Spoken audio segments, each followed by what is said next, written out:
Chapter 81. Moving Natural Disaster. Celebrity villas operate under ironclad rules. Their villa managers are on call 24 hours a day and respond immediately to any reasonable guest request, but there is one absolute line they never cross. No guest, no matter how wealthy or influential, may compel a manager to share a bed. These hotels recruit their managers through an exceptionally rigorous process. They know that some high-rolling clients entertain bizarre or even perverse fantasies, demands that no ordinary person should have to bear. The moment a guest attempts to force an unwilling manager into anything illicit, security cameras and hotel policies spring into action. The manager can file a formal complaint under his own name, and the villa's ownership will back him fully, taking the offender straight to court. Conviction carries heavy fines, public disgrace, and even jail time. In short, bed sharing is never a line in the service contract.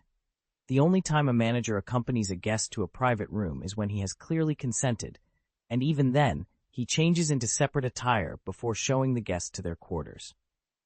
Yet over the years, a few managers have been lied to, used, and callously discarded. Those stories serve as sobering reminders that at celebrity villas, respect and consent are the only permissible forms of intimacy.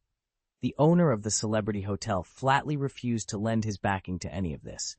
Blinded by the lure of easy money and quick to trust the wrong people, he'd made one bad call too many.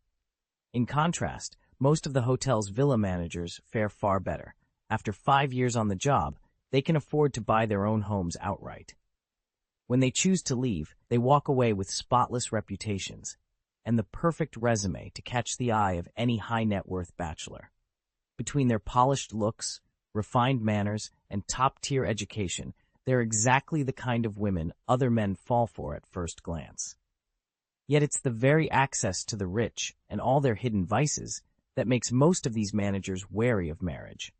They've seen too many unseemly dealings behind closed doors, and they'd rather live life on their own terms than risk entanglement in another man's secrets.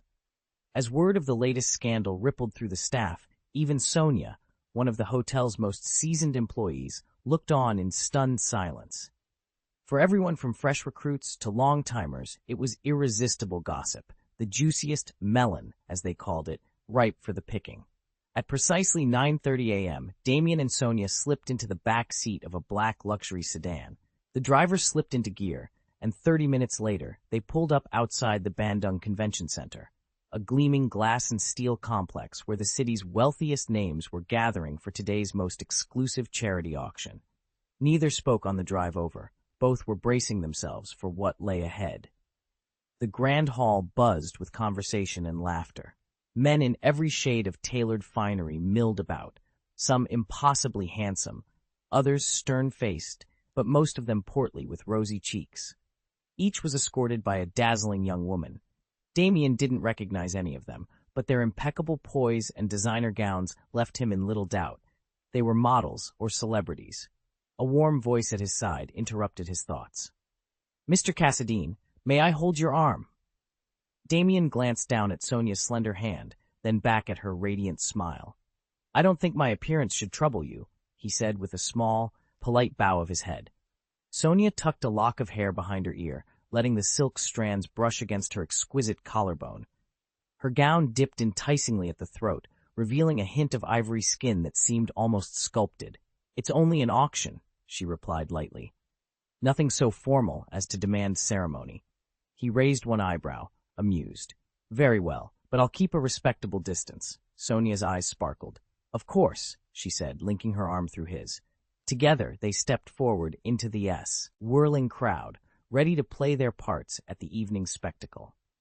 Damien's chauffeur guided the sleek obsidian sedan to a smooth stop in front of the nightclub. With a practiced hand, he opened the rear door, and the first thing the gathered crowd saw was a pristine white stiletto heel, followed by a perfectly sculpted ankle and calf. Instantly, every nearby man turned to look, some glancing discreetly, others shamelessly lingering. In a setting like this, arriving with an attractive companion is as much a status symbol as the car you drive. Even the most devoted husbands couldn't help but admire another man's date. After all, we're naturally drawn to what we don't have. On Xandar, Where hopping between star systems is as easy as crossing town, the market for terrestrial vehicles has collapsed. A top-of-the-line luxury sedan now sells for just over 1 million yuan. Most models fall in the 7 or 800,000 range. By contrast, a mid-level starfighter or light cruiser will set you back tens of millions. Why settle for circling a single planet when you can pilot your own ship to alien worlds, and perhaps sample the exotic beauties each one has to offer? For many men here, the true thrill lies beyond the atmosphere. From the moment the car pulled up, it was clear this wasn't just any vehicle. It was a top-of-the-line luxury model worth well over $1 million. Whoever owned it must be insanely wealthy. When Sonia stepped out, her flawless beauty, perfect curves, and effortless, sultry confidence instantly drew every man's attention. Some gaped in open-mouthed astonishment, others scowled in annoyance. All of them frequented this celebrity hotel and knew exactly who she was. Over the years, they'd each extended discreet invitations to their most exclusive events, only to be met with Sonia's polite but unyielding refusals. No matter how gracious her response, rejection still stung, especially for men whose fortunes ran into the hundreds of millions. Though none had ever managed to win her favor before, they took some solace in the fact that at least they weren't alone in their failure. But now, watching Sonia arrive with an unknown companion, their bruised egos flared anew. Their eyes darted between the elegant woman and the sleek car, desperate to uncover one thing. Was this mysterious associate a man or a woman? They had assumed that the armored figure must be a woman. After all, if it were, the whole display would make sense. But if it turned out to be a man, then by their lights he couldn't possibly rival the other legendary warrior. No man could admit to that. So there was a ripple of nervous anticipation when the car door swung open. But the moment the tall silhouette emerged, clad in purple and gold battle armor and wearing a gleaming golden mask, all their doubts evaporated. Sonia slipped her hand inside her companion's arm, and the two of them stood in awed silence. They didn't need to hear a name called out. Damien's reputation had already spread across the galaxy long before this moment. Some among the onlookers had even tried to contract him for top-secret missions, only to have their offers flatly refused, and no one dared seek revenge against him. His power eclipsed that of the entire Nova Corps. In the history of bounty hunting, no one had ever been classified a Level 3 operative. To call Damien that was scarcely an exaggeration. He was a humanoid force of nature, as unstoppable as an earthquake or a storm. Lesser hunters prided themselves on finding an enemy's weakness and exploiting it, but anyone bold enough to pick a fight with Damien would be courting certain death. Now, as he stepped onto the platform, silent and unflinching, all pretense of comparison fell away. There was only one truth. Damien was in a class of his own. Sonia barely had time to step out of the car when she caught sight of several familiar faces, former guests of the celebrity hotel, throwing her thinly veiled, dissatisfied looks. A brief wave of apprehension fluttered in her chest, but every scowl dissolved at the moment Mr. Cassadine climbed out. Watching him stand so composed and commanding, Sonia felt a surge of pride. As she let out a soft sigh, she couldn't help but think, just as I thought, his reputation remains untouchable. Author's note: thank you for reading. Chapter 2 premieres on July 1st. Stay tuned for plenty more updates. If you enjoyed this scene, please leave a vote and come back soon. Damien arrived at the auction hall, flanked by Sonia, who had insisted on dressing up so as not to embarrass him. As soon as he stepped through the doors, though, every head in the room turned in his direction. Sonia had long ago witnessed the power of the Void and knew just how formidable Cassadine was, yet she had no idea how the galaxy at large regarded his name. She resolved to let the evening play out, then slip away afterward to discreetly ask around about him. Damien could feel dozens of curious, even nervous glances skimming over his shoulders, though no one dared meet his eyes. He welcomed it. His new identity as Cassadine was meant to cast a long shadow, far greater than anything he'd built back at Blue Star. The subtle tension in the room would only fuel rumors and draw more people to the Void's cause. Leaning close to Sonia, he murmured, "Let's get this over with." Sonia caught his gaze from the corner of her eye, curiosity bright in her expression, but Damien said nothing more. She took a steadying breath. "All right," she whispered. Now she understood why he downplayed the auction as unimportant. Too late to undo her choice of attire, she was already dressed for a grand gala. So she squared her shoulders and prepared herself to see the evening through. Once it was over, she promised herself she'd find out exactly what the galaxy thought of Mr. Cassadine. The women traveling with their respective sponsors fell silent the moment the newcomer appeared. Though his face was mostly obscured, his presence, aloof, almost regal, spoke volumes. This was no ordinary passerby. His tall, well-built frame stood in stark contrast to the pudgy man at his side, and the assembled ladies couldn't hide the mix of envy and resentment as they turned their gaze on Sonia. One of them finally cleared her throat. "Mr. Cassadine," she began, her voice polite but tense, "I'll be sure to watch my manners now that I'm in your company." Sonia felt the hostile stares prickling at her skin. Leaning close, she murmured to Cassadine, "Honestly, you didn't have to go that far." Beside her, Damien met Sonia's eye and offered a calm, teasing smile. He'd long since grown used to the kind of attention his looks and reputation drew. In this corner of New York, on Blue Star, no less, an Asian man of his appearance wasn't exactly common, but Damien's striking features and meteoric rise in the city's social circles ensured he turned heads wherever he went. Damien didn't even notice their stares. "Noted," he replied coolly. Sonia acknowledged his words with a polite nod, but inwardly she couldn't help thinking how naive the others looked. To them, Mr. Cassadine must appear devastatingly handsome behind his mask, but in reality, the moment he lifts it, all they see is a blinding golden glow. No features, no face. If the guests knew the truth, the rumor mill would be far less enthusiastic. Suppressing her disappointment, Sonia forced a gentle smile and slipped her hand through Mr. Cassadine's arm. Together, they walked up the 9-tiered, red-carpeted staircase that led to the banquet hall's different levels of prestige. By the time they reached the 6th floor, comfortably above average, yet discreet enough to avoid idle gossip, the crowd's chatter had softened to hushed conversations. As Sonia took her seat, she admitted to herself that she still had no idea which parcel of land Mr. Cassadine intended to bid on. What she did know, however, was her role tonight.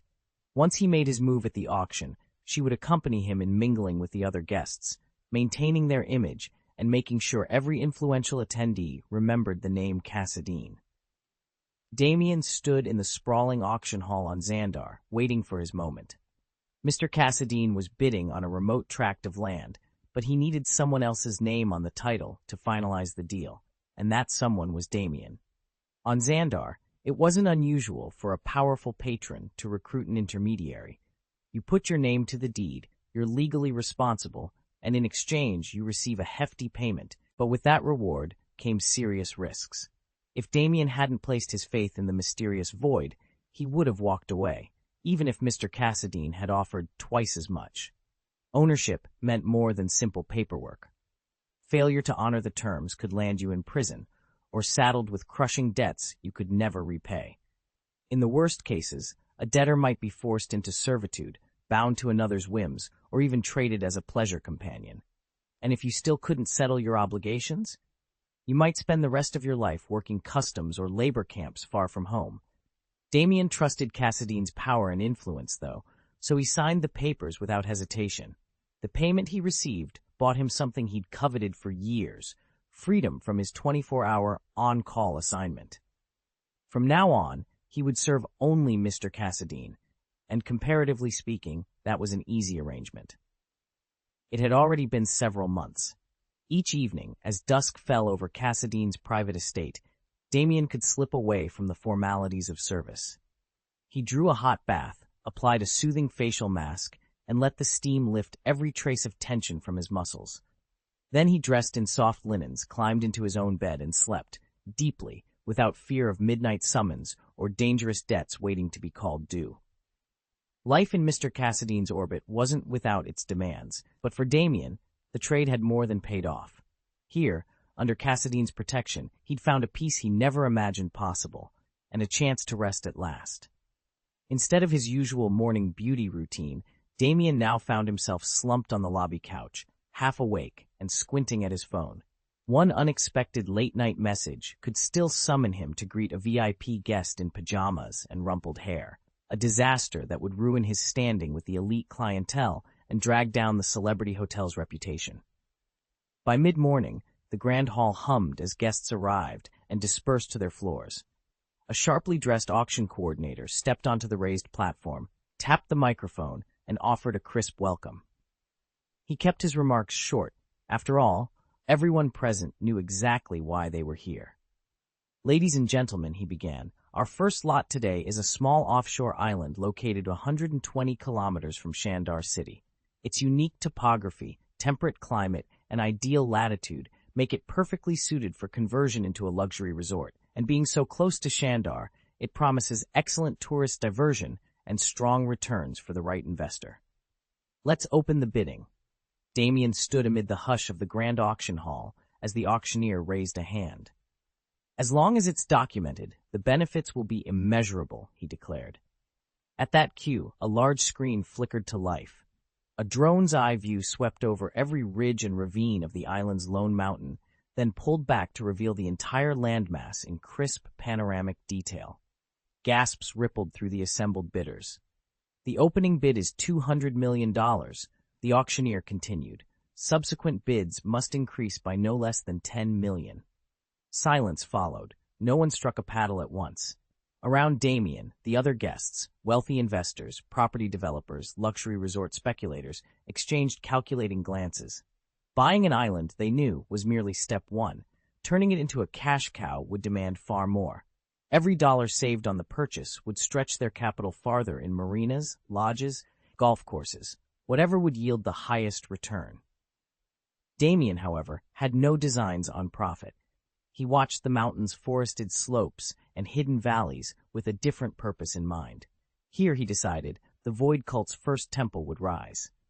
Not only would this place serve as a sacred sanctuary, but it would also be where believers could gather, meditate, and begin to awaken the Void's true power within themselves. He laid a finger against his paddle, ready when the moment came to claim the island and to claim his destiny. Faith in the Void not only strengthens its followers, it also binds them together, giving each believer a true sense of belonging. That shared devotion keeps them respectful of the Void God's precepts and prevents the kind of infighting that would shatter the fledgling sect's reputation. Nestled far from prying eyes, the island's remote location guarantees that unwelcome outsiders could never stumble in by accident. Confident in its value, Damien raised his hand and announced his offer, $250 million. Chapter 83, Money Blinds the Eyes. The auction hall crackled with tension as the auctioneer's gavel hovered above the block. "We open at $210 million, he announced. Instantly, paddles shot into the air, every bidder eager to claim this private island. Then, with a calm flick of his wrist, Cassidon raised his paddle. $260 million. A stunned silence fell. Most of the heavy hitters in the room, celebrities, magnates, even low-key oligarchs, exhaled and lowered their bids. But a handful of rivals refused to yield. First was a tall, sinewy man with broad shoulders and a chiseled face. He met Cassidon's challenge without hesitation. $270 million. $280, called the next. $300 million, added a third. Each of these contenders commanded personal fortunes in the hundreds of millions. They might not rival entire nations, but they understood that once developed, the island would become a cash magnet. Luxury resorts, exclusive marinas, high-stakes gambling. Beyond the legal windfalls, its isolation promised the perfect cover for secret ventures. No one wanted Cassidon or anyone else to seize that advantage. As murmurs rippled through the crowd, a fourth voice thundered, $350 million. Standing at the periphery, Damien watched it all with cool detachment. No surprise flickered across his face, no sign of agitation. He simply folded his arms and waited for the next bid. Damien lifted his paddle and called the bid, 350 million credits. He'd weighed his options carefully. To found the Void God faith on Xandar, he needed a spotless reputation, so muscle and intimidation were out. In a fair auction, the highest bidder wins. If he could secure the island with cash alone, that was the path he'd choose. The moment the auctioneer's monitor blinked 350 million, The four other contenders exchanged uneasy glances. They'd planned to buy the island at 400 million credits, then pump another 300 to 400 million into advertising, infrastructure, relationship building, everything needed to make the venture profitable. All told, they were looking at close to 1 billion credits before the place even opened its gates. In the long run, they expected solid returns, but not on a timeline they relished. Worse still, Cassidon, no stranger to high-stakes bidding, had clearly marked this prize as his own. Anyone foolish enough to outbid Damien risked sparking a feud with Cassidon that could destroy far more than their budgets. So one by one, the bidders lowered their paddles. Silence fell. The auctioneer rapped his gavel. Sold to Mr. Damien at 350 million credits. Damien allowed himself a faint smile. The island was his. Now came the real work, turning sand and sea into a spiritual stronghold for the Void God faith. And he had every intention of doing it cleanly and profitably. Damien leaned against the back wall of the auction hall, watching the proceedings with keen interest. Every 10 seconds, the auctioneer's gavel fell with a crisp report that reverberated through the vaulted ceiling. Lot 634, 350 million, going once, going twice. Sold to bidder number 634 at 350 million. Congratulations. Please step backstage to complete the paperwork. Silence settled over the room as 30 seconds ticked by without a challenge. Participation in this sale was strictly limited to those with assets of at least $500 million. Nobody here doubted the winner's ability to pay. The audience comprised venerable old money families and the galaxy's most powerful industry magnates. Yet for all their wealth and status, they watched each other's moves with calculated caution. The island up for bid promised steady, long-term returns, but only if the new owner could fend off serious competition. Cassidon, the latest contender on everyone's radar, had maintained a spotless record throughout the galaxy. That spotless record, however, did not erase unspoken fears. In high finance, the unknown often posed the greatest risk. Damien stifled a sigh. His real game was only just beginning. The richer you are, the further you stay from harm's reach. And by bidding against Cassidon just now, they'd edged closer to danger than they ever intended. All they could do now was cross their fingers that Cassidon wouldn't decide to claim this island for himself. Damien allowed himself a small, wry smile when the final price came in, 350 million credits. On a planetary scale, that sum was staggering, far above anything you'd peg the US dollar for. But for a man of Cassidon's resources, it was almost pocket change. Having secured the island, Damien felt his tension ease. He rose from his seat, satisfied. Next to him, Sonia's eyes widened at the spectacle. Cassidon's willingness to splash out on an entire island had been nothing short of breathtaking, and the price, in her mind, astronomically high. She stood, slipped an arm through Cassidon's, and whispered that she was ready to go. Together, they strolled away from the auction block. A collective sigh escaped the remaining bidders. Freed from Cassidon's intimidating presence, they busied themselves photographing the island's summit and lining up to sign their own smaller deals. Yet even as they celebrated their narrow escape, every one of them kept glancing at the woman at Cassidon's side, his new associate. Rumor had it she handled his contractual affairs whenever he touched down on Xandar, and they all knew a front-row seat to her next move could be just as valuable as any island. It was hard to tell whether Cassidon was merely using Sonia, or if, in fact, she was his lover. In either case, her connection to him guaranteed her protection. The other women in the room, eyeing Sonia as she left, could only watch with jealous resentment. A waiter guided Damien and Sonia through a narrow corridor to what was ominously labeled the dark room.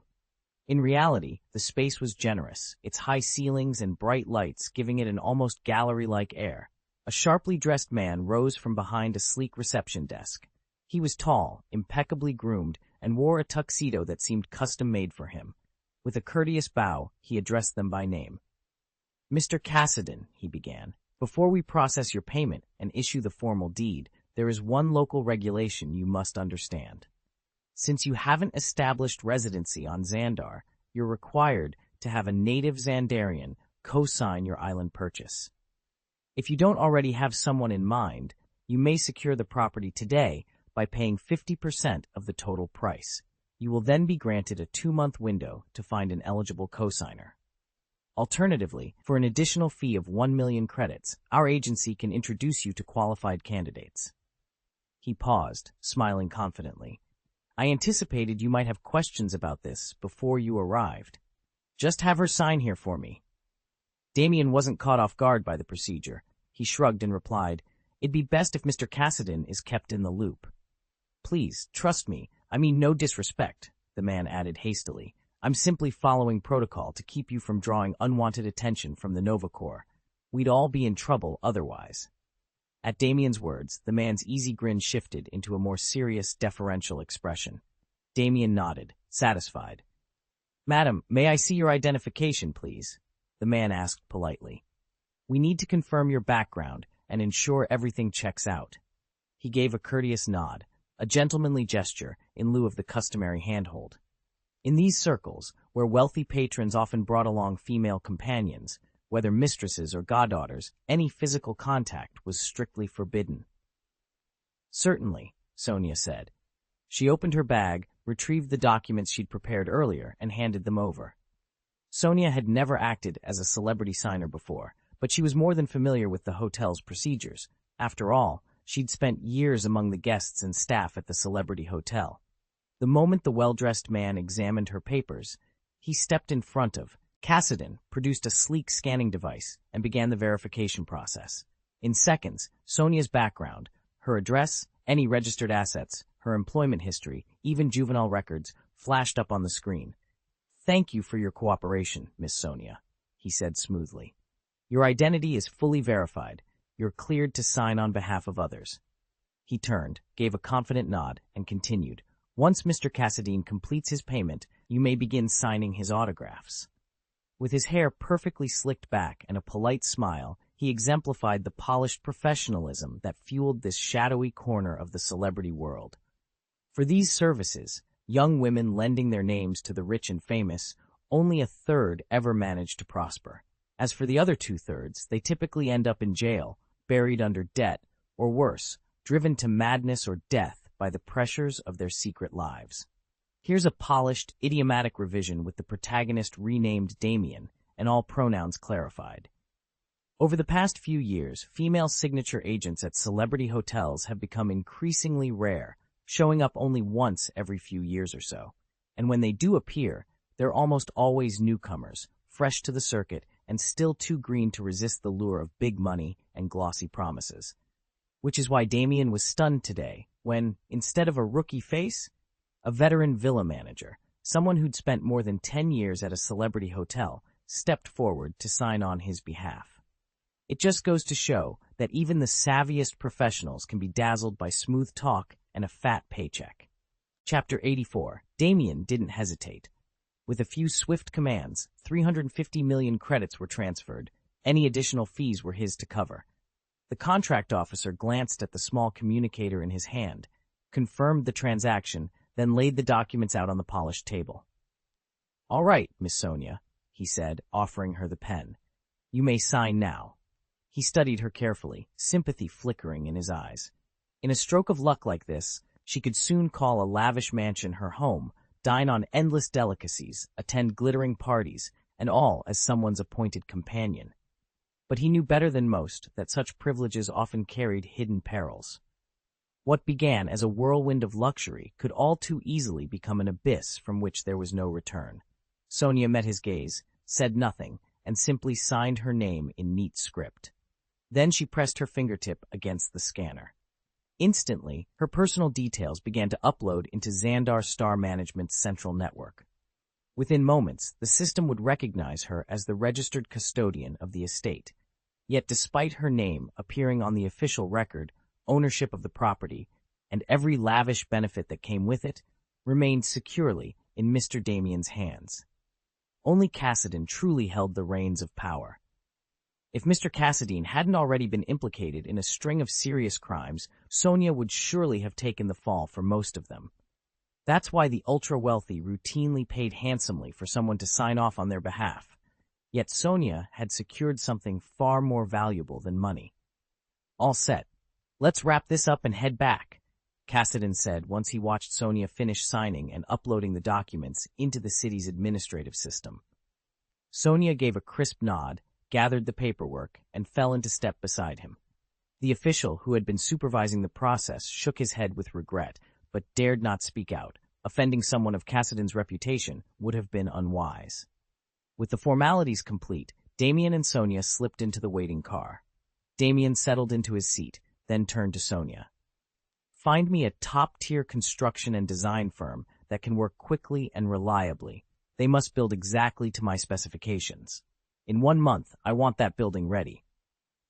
Money isn't an issue. I care only about speed and dependability. He met Sonia's eyes. Once the Void Temple was finished, word of its powers would spread, drawing countless petitioners eager to have their deepest wishes granted. Damien stood and smoothed the lapel of his jacket. When I get back, I'll put together a short list of construction firms that meet your criteria. You'll pick the one you like best, and then we can break ground. Sonia clicked her pen and made a quick note. All right, your 2 main requirements are logged. She tapped a neat stack of files. And what should I do with these? Just take them with you, Damien said, sliding the documents across the table. He leaned back, his expression perfectly calm. Honestly, no one on Xandar can threaten us. Sonia lifted an eyebrow. No one at all. If I don't see another 5 years, I don't need you signing on my behalf, he replied evenly. And if I do, I'm not about to go stirring up trouble on Xandar. That said, sooner or later, the Nova Corps will knock on my door. If they're courteous, I'll treat them the same. But if they show up with a bad attitude, believe me, I can be even less pleasant. Sonia snapped her notebook shut and tucked her pen behind her ear, smiling. Thank you for the reassurance, Mr. Cassidon. But since I agreed to act on your behalf, you can rest assured I never had any doubts. Ever since Sonia first touched the void, she knew her future had taken an irreversible turn. She couldn't begin to imagine what roads or vistas awaited her. Her knowledge, vast though it was, remained anchored in the realm of ordinary mortals. The world of the superpowered eluded her understanding. But that didn't matter. All she had to do was stay on the path and follow in Mr. Cassidon's footsteps. In time, every mystery would reveal itself. Damien stared at her, speechless for a moment. Then he gave a small nod. Sonia was nothing if not perceptive, and he trusted her judgment. He said no more. Up front, the elderly driver pretended not to overhear. That was the unspoken rule of his trade. Whatever happened in the back of the car stayed there. Before long, they arrived at the Celebrity Hotel. The driver parked, stepped out, and opened the door for them. Sonia and Damien slipped inside and ascended the fire escape ladder together, lantern light dancing on the brick walls as they prepared to face whatever lay ahead. The moment Sonia and Damien Cassidon stepped into the lounge, a ripple of chatter swept through the circle of assembled women. Where could they have gone? Someone whispered. And why come back so soon? Another queried. It wasn't a luncheon or a ball. They wouldn't return this early for either. Sonia's entire look, gown, jewels, the works, must have set her back at least 200,000 yuan, a third chimed in. Dressed like that, she must have been attending something major, guessed a fourth.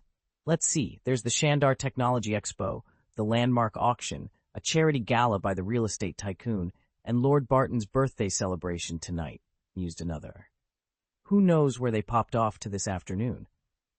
By the time the gossip quieted, Sonia and Damien were already crossing the manicured lawn toward Villa number 7777. Once inside, Sonia slipped out of her evening gown and into her tailored work attire. She'd bought that dress herself, simply to ensure she could accompany Damien without embarrassment. She didn't intend to ask for reimbursement, but when Damien insisted on covering the cost, she'd accepted with a grateful smile and let the matter rest. Sonia resolved to finish her task first, then hand Mr. Cassidon the rate sheet. With that decision made, she nimbly dropped down from the ladder and slipped back into the catering area. In the plush lobby of the Celebrity Hotel, the other hostesses eyed her curiously as she changed into her uniform. They exchanged puzzled glances, trying to make sense of her earlier encounter with their VIP sponsor. If Sonia looked even slightly crestfallen, they'd be sure Mr. Cassidon had reneged on his promise, and the story of her rejection would be whispered here for weeks. Instead, her cheeks held a soft, contented glow, and her bright smile betrayed no disappointment. A few of the girls even leaned in, murmuring that Sonia's complexion had never been more radiant, whiter, silken, as if love itself were nourishing her skin. Perhaps, they thought enviously, they too should cultivate a relationship with a generous patron. Completely oblivious to their private speculations, Sonia selected an array of finger sandwiches, fresh fruit, and chilled champagne flutes. She arranged them artfully on a silver tray, then carried the refreshments back to the lounge with practiced grace, her spirits light, her mood unmistakably buoyant. When Sonia returned to the villa, Mr. Cassadine was already seated at the dining table, as if he'd been expecting her. Lately, he'd taken on an almost leisurely pace, rarely venturing beyond the villa's walls. Other than showing up promptly for each meal, he spent his days like a salted fish, lounging without a single care. After all, when you have endless wealth and no pressing obligations, there's nothing to do but indulge in idleness. That carefree facade, though, was only one side of Mr. Cassadine, one that Sonia had witnessed over the past few days. Countless other facets of his personality remained shrouded in mystery. Chapter 85. The Good Guy Meets the King of Roles. As Damien tucked into his lunch, Sonia was already hard at work vetting construction firms. Plenty of companies could deliver quality work if the price was right, but far fewer could guarantee both speed and craftsmanship. Fortunately, Damien had made it clear that the budget wasn't an issue. That meant Sonia could afford to be flexible. If a single contractor couldn't handle the entire project, she could simply divide the island into 3 sectors and assign each to a different firm. By the time Damien polished off his meal, no more than 10 minutes, Sonia had narrowed her search to 3 candidates. Stroking her tablet, she stepped over to his table. "Mr. Cassadine," she said, "I've identified 3 companies that can break ground immediately. Each of them has promised to complete the island's renovation within 1 month." Damien set down his fork and met her gaze. "Do you have any specific requirements for the facilities we intend to build?" Sonia slid into the seat opposite him and opened her notes. "Yes," she replied, "but let's discuss our priorities in order. First, we need to finalize the layout of the main residence and guest pavilion." Sonia settled back in her chair and laid out her vision. "We don't need to redesign the entire island, just 4 key areas. First, build an atmospheric void temple, a grand, solemn hall where worshippers can come to pay their respects. Second, we need a training complex for new initiates. Without a proper facility, they'll struggle to control their emerging powers and could cause serious damage. That means installing adjustable gravity chambers and reinforced impact-resistant zones. Third, I want a selection of villas in varied architectural styles, a place I can retreat to when I need a change of scenery. The remainder of the land can stay undeveloped for future expansion. Sketch out a proposal based on these criteria, then let me know what your projected costs will be." Damien set down his glass, considered her requirements, and took a slow sip of his drink. He understood all too well how unchecked abilities could spiral into chaos, so a carefully planned training ground was essential. "Understood," he said.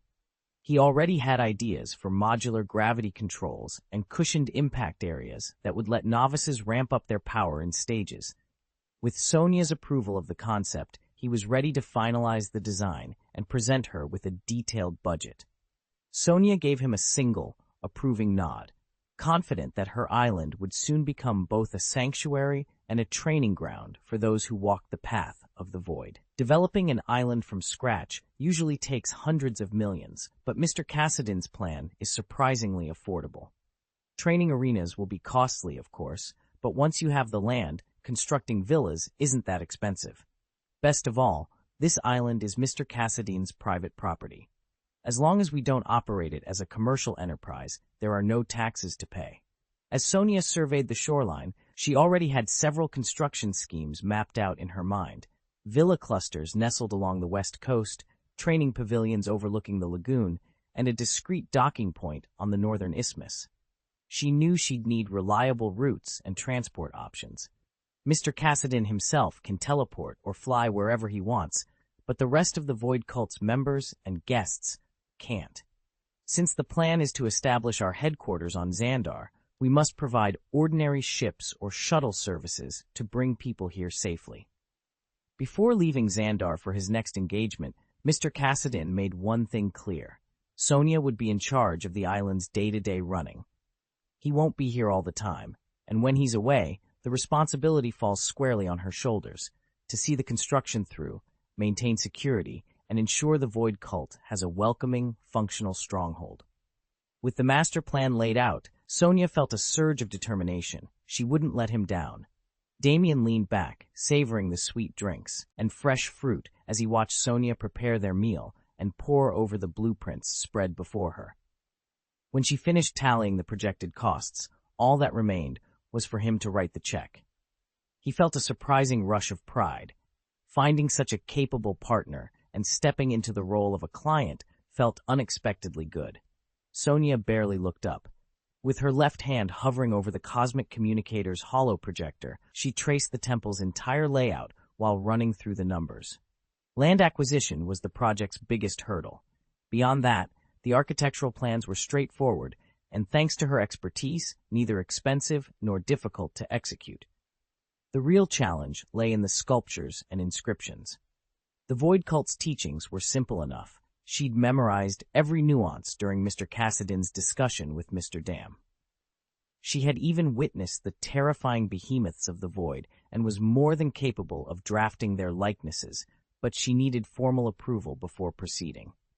Glancing over at Mr. Cassadin, who was reclining on the plush sofa absorbed in a casual game, she spoke softly.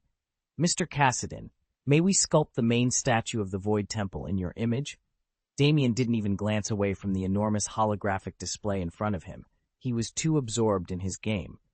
When Sonia spoke up, he answered absently. "Yes?" Sonia cleared her throat and forced herself to focus. "We'll be dedicating this temple to Mr. Cassadin's public persona, right? So the statue has to match the image he wants the world to see." Damien finally paused his game and shifted in his seat. "Exactly. As for the reliefs and carvings, we'll follow the Void God Cult's official teachings." She nodded, though her brow remained furrowed.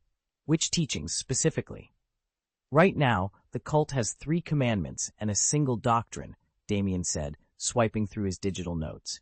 "We'll carve those 4 sections. If they ever add more, we can update the sculptures later."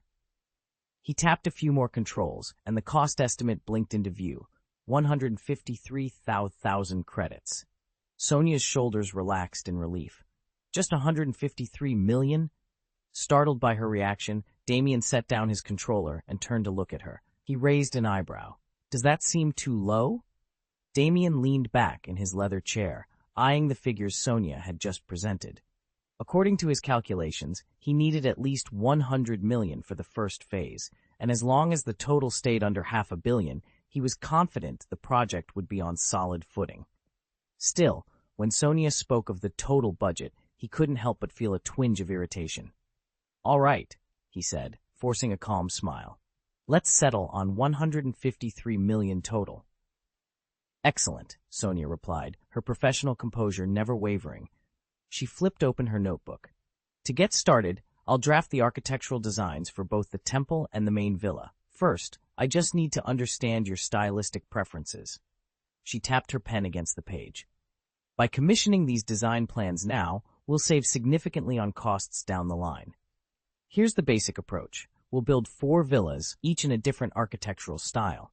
That should give you enough living space and variety for the foreseeable future. If you ever decide to expand, add guest houses, a study wing, whatever, you can simply plug them into the existing master plan. Which means my only additional expenses will be construction, interior finishes, and furnishings," Damien confirmed. "Exactly." Sonia nodded. "No hidden fees, no surprises. Everything from the floor materials to the light fixtures will be itemized in your final estimate." Damien paused. "And what about the inscriptions on the stone tablet for the temple?" Sonia's eyes brightened. "You provide the text, and our master carver will render it in calligraphy that complements the architecture perfectly. It'll blend seamlessly with the overall aesthetic." Satisfied, Damien exhaled. With the budget a pro, vet and the design framework in place, the long-awaited project was finally underway. Sonia crossed her arms and regarded Cassadin with a faint smile. You'll carve it yourself, Mr. Cassidon. That way, all who revere the void will respect your words. Cassidon raised an eyebrow. Before he could reply, Sonia continued, With your power, inscribing the tablet by hand shouldn't be a problem, and you'll save a small fortune on hiring a master stonecarver. Damien, who'd been quietly listening, blinked. You actually know about that? Sonia nodded. Why else do you think the Celebrity Hotel earned its stellar reputation on Xandar's Star? Damien leaned forward, intrigued. First, Sonia explained, our rooms and cuisine are flawless. But that's only part of it. We also provide the perfect setting for the galaxy's most influential figures to mingle, dealers, diplomats, even a few void cultists. They come here to network and negotiate. She glanced at Cassidon, letting the point sink in. And behind every villa door is a manager with specialized skills and a singular focus on service. I've always believed that if you're going to do something, you should do it well. So over the years, I picked up every useful skill I could. Hospitality, negotiation, even a bit of stone carving. She gave Cassidon a playful shrug. Who would have guessed it'd come in handy today? Cassidon's initial surprise softened into a respectful nod. Damien, watching their exchange, realized there was far more to the Celebrity Hotel and to Sonia than met the eye. Damien listened as the summary sank in and couldn't help but think, what a stand-up guy. In that moment, he realized he'd just met the fabled King of Scrolls. Composing himself, he turned back to the crowd and called out for their votes. Chapter 86, the starting point of the conquest of Xandar. Damien had often wondered how Sonia managed to steal her resolve and control her every action so reliably after joining the Void, especially once she'd tasted its indulgences. Now he understood. For Sonia, preserving her sanity was the single most important discipline. She treated her new position like that of a strict housekeeper, determined to keep expenses under tight control, even though Damien had assured her that money was no object. Mr. Cassidine, she began, tapping at the holo display before her, the real challenge is completing the roads, villas, training grounds, seaports, and other facilities within a month. Mobilizing the workforce that quickly will drive up labor costs. She paused to calculate. If we extend the schedule to 2 or even 3 months, we could save at least 20 million credits on wages alone. And that's before accounting for the materials you requested for the training complex. Those alone are going to be extraordinarily costly. She looked up, meeting Damien's gaze. Would you like me to prepare a detailed breakdown of projected expenses and timelines? Damien's expression remained unreadable, but Sonia sensed a faint nod of approval. Closing her datapad, she added, Very well. I'll have the full report on your desk tonight. As she stepped away, the magnitude of the task ahead pressed on her mind. This was only the beginning of Xandar's conquest, and every credit saved now would strengthen their position when the real campaign began. Damien gave Sonia Cassidine a nod, and she brightened at his approval. You don't need to worry about extending the schedule, she said. Just let us handle everything. I'll take care of the inscription on the tablet myself, she added. Budget isn't a problem. What matters is getting the crew out to the island as soon as possible. Once the project's finished and meets my standards, you'll be well rewarded, Damien promised. Unfazed, he pulled out his cosmic communicator, tapped a few commands, and transferred 153 million credits in an instant. There, you're funded. I'll be looking forward to seeing this project take shape. Sonia's confident smile widened. This afternoon, I'll gather the construction team and charter a boat to the island. I'll be back by dinner time, with both progress reports and dinner in hand. Without another word, Damien turned back to his handheld game. Permission granted, Sonia smoothed her jacket and made her way to the Celebrity Hotel's first-floor lobby to meet her contractors. The real work was about to begin. The other women exchanged bewildered looks as they watched Sonia emerge in an upbeat mood, slip into her luxury sedan, and drive off. Were they to assume she'd been snubbed or somehow duped? None dared to ask outright. After all, a woman who's kept rarely announces it to the world. At the villa complex attached to the Celebrity Hotel, half the managers are Xandarians, and the other half hail from various alien worlds. This carefully curated mix ensures guests enjoy both exotic hospitality and the comforts of home. Whichever planet they come from, women in such arrangements pride themselves on discretion. Only the uninformed ever brag about being kept. The smart ones guard their reputations by keeping everything under wraps. Moments later, Sonia settled in behind the wheel and tapped her comm device. 3 construction firms were handling different sections of the new development, and she needed to review their latest drawings. Mr. Cassidon's first instruction to her was clear: get those blueprints in hand and make sure everything is on track. She had no intention of disappointing him. Chapter 7. Cassidon's Approval. Damien paused his quest to glance at the system prompt floating in his HUD. 3 nearby players request insight on the void. Grant access? Without a second thought, he clicked accept. Instantly, his viewpoint lifted free of the city streets and carried him over Xandar's crumbling walls to a windswept mountain plateau just beyond the eastern gate. Here, 4 figures lounged on the rocky ground, taking advantage of a rare day off. 3 broad-shouldered guards dressed in plain civilian tunics, and at their center, his own avatar, Damien, arms folded, listening intently.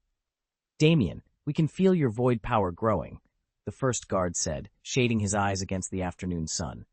"You've been calling out to the great void for minutes now. What do you hope to achieve?" Damien met his companion's gaze evenly. The void grants its blessings only to those brave enough to ask. If Lord Cassidon, the god of the void, welcomes the pious, then I intend to prove our devotion. The second guard, a towering man with gauntleted fists, nodded eagerly. He said any faithful soul, no matter how humble, can receive the void's gift. We just have to be steadfast in our faith. "Are you prepared to change your destiny?" the third guard asked. His voice was quiet but tense with anticipation. Taking a steadying breath, Damien straightened his shoulders. "Then let us petition the void together." He swept an arm toward the weathered stones at their feet. "Here, we will carve our names into its history." As the 3 guards formed a half-circle around him, they knelt and began intoning a string of unfamiliar syllables, ancient verses passed down by void scholars. Their voices rose and fell with the wind, each word resonating across the barren ridge. From his command station, Damien watched their ritual unfold, fingertips hovering over the console. He felt the charge in the air as the mountain itself seemed to tremble in response to their plea. Somewhere beyond the veil of reality, Lord Cassidon listened, and soon they would learn whether their faith was enough to draw down the void's power. "Of course I know, but we've been talking about this for half an hour," Damien sighed, massaging the back of his neck. "And if I asked you what the void really is, you couldn't explain it either. There's nothing we can do until I meet with Lord Cassidon again." The 3 burly men exchanged frustrated looks. Watching Damien spring 5 or 6 meters into the air with ease, they couldn't hide their envy. With a gift like that, even if he didn't end up in the Nova Corps right away, he could easily earn extra credits doing heavy labor one day and taking time off the next. Strength opened doors and patted the wallet at the same time. "Stop whining and keep training," growled one of them, tossing a handful of gravel at Damien's feet. Damien scuffed the loose stones. All right, but if nothing changes, I'll just have to wait until I get the honor of seeing Lord Cassidon again and ask him in person." He didn't want to dodge their questions, but how could he explain something he barely understood himself? Cassidon had been the one to pull him into the mysteries of the void, teaching him only in fragmentary whispers. Damien knew that somewhere out there, beyond the fabric of the universe, lay an endless emptiness, an unknowable force. He'd glimpsed Cassidon's own shadowed figure and others like him, terrifying, alien beings who seemed more spirit than flesh. And that was all he had to go on. Until his next audience with the Voidwalker Master, his answers would have to wait. Damien stood in the faded glow of the Void Shrine, heart pounding. Lord Cassidon, the mighty god among the denizens of the void, held power he could never hope to match. Damien didn't aspire to divinity. He simply wanted to reshape his destiny, to enlist in the Nova Corps, build a name for himself, secure enough wealth for a comfortable life, and one day, a beautiful wife. Above all, he'd promised his fellow guards he wouldn't leave them behind, and now he'd gathered them here to honor that vow. Earlier, Lord Cassidon had entrusted Damien with a solemn charge, to spread the teachings of the void across distant worlds. "I expect great things from you." the god's voice had thundered in Damien's mind. The words had filled him with both pride and dread. He'd come seeking a spark of guidance to light his way. But now, faced with the weight of the task, he found himself stammering. He cleared his throat, cheeks flushed. "I need your strength," he admitted, voice barely above a whisper.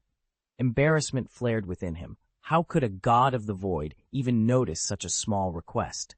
His three companions, battle-hardened warriors who once stood side by side with him, exchanged glances. They knew Damien would never beseech Lord Cassadin for something trivial if he weren't truly desperate. And they, too, yearned for power, the chance to rise above their ordinary posts as mere guards and carve out a greater future. In solemn unity, all four dropped to their knees. Heads bowed, they raised their voices together. "Great Void, great Lord Cassadin, grant us power." Their chant filled the chamber, reverberating off ancient stone. 10 times they repeated the invocation, each plea more fervent than the last, driven by the same hope, that through Lord Cassadin's favor, their lives might finally change forever. Damien's heart thundered in his chest as the world around him blurred and shifted. In an instant, the dull gray of the cave was gone, replaced by an endless stretch of stars that glittered against an inky void. He stared upward in awe. "It really happened," he breathed, voice quivering. "Lord Cassadin never lied to me." Beside him, Mira and Talon had gone still. Then, as if summoned by Damien's realization, purple tendrils of energy rippled into being.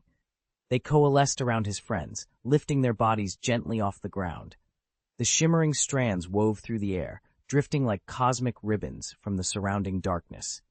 Each tendril found its mark on Mira and Talon, then dove into their skin with the faintest pulse of light. Damien watched, eyes wide, as the two of them hovered several feet above the shimmering floor of stars. Warmth spread across their faces. Their breaths came easy, as if every doubt and fear was being burned away. He had never witnessed such a miracle, but there could be no other explanation. This was the blessing of Cassadin, the god of the void, granting them the power to transcend mortal limits. A low hum vibrated through Damien's bones, and before he could warn them to steady themselves, Mira and Talon drifted forward as though drawn by an unseen force. The void's energy flickered, responding to their every heartbeat. Damien clenched his fists, stepping closer, torn between awe and worry. Whatever came next, he knew their lives had changed forever beneath this boundless, star-swept sky. Chapter 87. The Island Takes Shape. More than a minute passed before several figures finally collapsed to the muddy ground, their bodies slumping lifelessly into the puddles. Yet the three surviving guards scarcely noticed their own bloodied limbs. Terror froze them in place, their eyes wide with disbelief. Could the first one have been Master Cassadin's clone? One guard hissed. "Is that actually Lord Cassadin himself?" Another whispered. "Damien, you've truly encountered a being of legend," the third added, his voice trembling with awe. All three stared at Damien, their admiration palpable. What they had just witnessed lay far beyond anything their years of service had prepared them for. "They say Lord Cassadin's power is unmatched," one guard breathed. "As someone who pledged to the void long before you arrived, it's my responsibility to guide you," Damien said, folding his arms and fixing them with a steady gaze. "To serve the void is to commit yourselves wholly, no missteps, no disgrace. We must plan carefully." He stepped forward, his tone taking on the urgency of a seasoned commander. "First, we train in secret and grow stronger without drawing attention. Once our power is established, we will spread the teachings of the void. Then the blessing of the void will descend upon Xandar, and none will stand in our way." A hush fell over the clearing as the guards nodded, their fear giving way to determined resolve. The island's foundations had been laid, and under Damien's leadership, the cult of the void would soon rise. Barnett, Primo, and Philip readily accepted Damien's leadership. After all, they owed him not only Lord Cassadin's blessing, but also gratitude for his own contributions. Since awakening his extraordinary strength, Damien had never forgotten the brothers who had fought at his side for years. Now, they were just as eager as he was to delve deeper into the mysteries of the Void Cult and to serve Lord Cassadin in any way they could. Inside the celebrity hotel suite, Damien looked down on the three men, each of them brimming with excitement and lost in thought. He had just completed the disaster response bounty mission, securing both a handsome cash reward and a hefty sum of evolution points. He could still take on other bounties, but none offered that perfect balance of money and growth he just enjoyed, and the payouts weren't nearly as attractive. For true long-term success, he realized he needed more than one-off missions. What he needed was a self-sustaining industrial chain, an enterprise that would generate steady revenue and keep resources circulating. Of course, that kind of operation would demand a substantial base of members in the Void cult before it could really take off.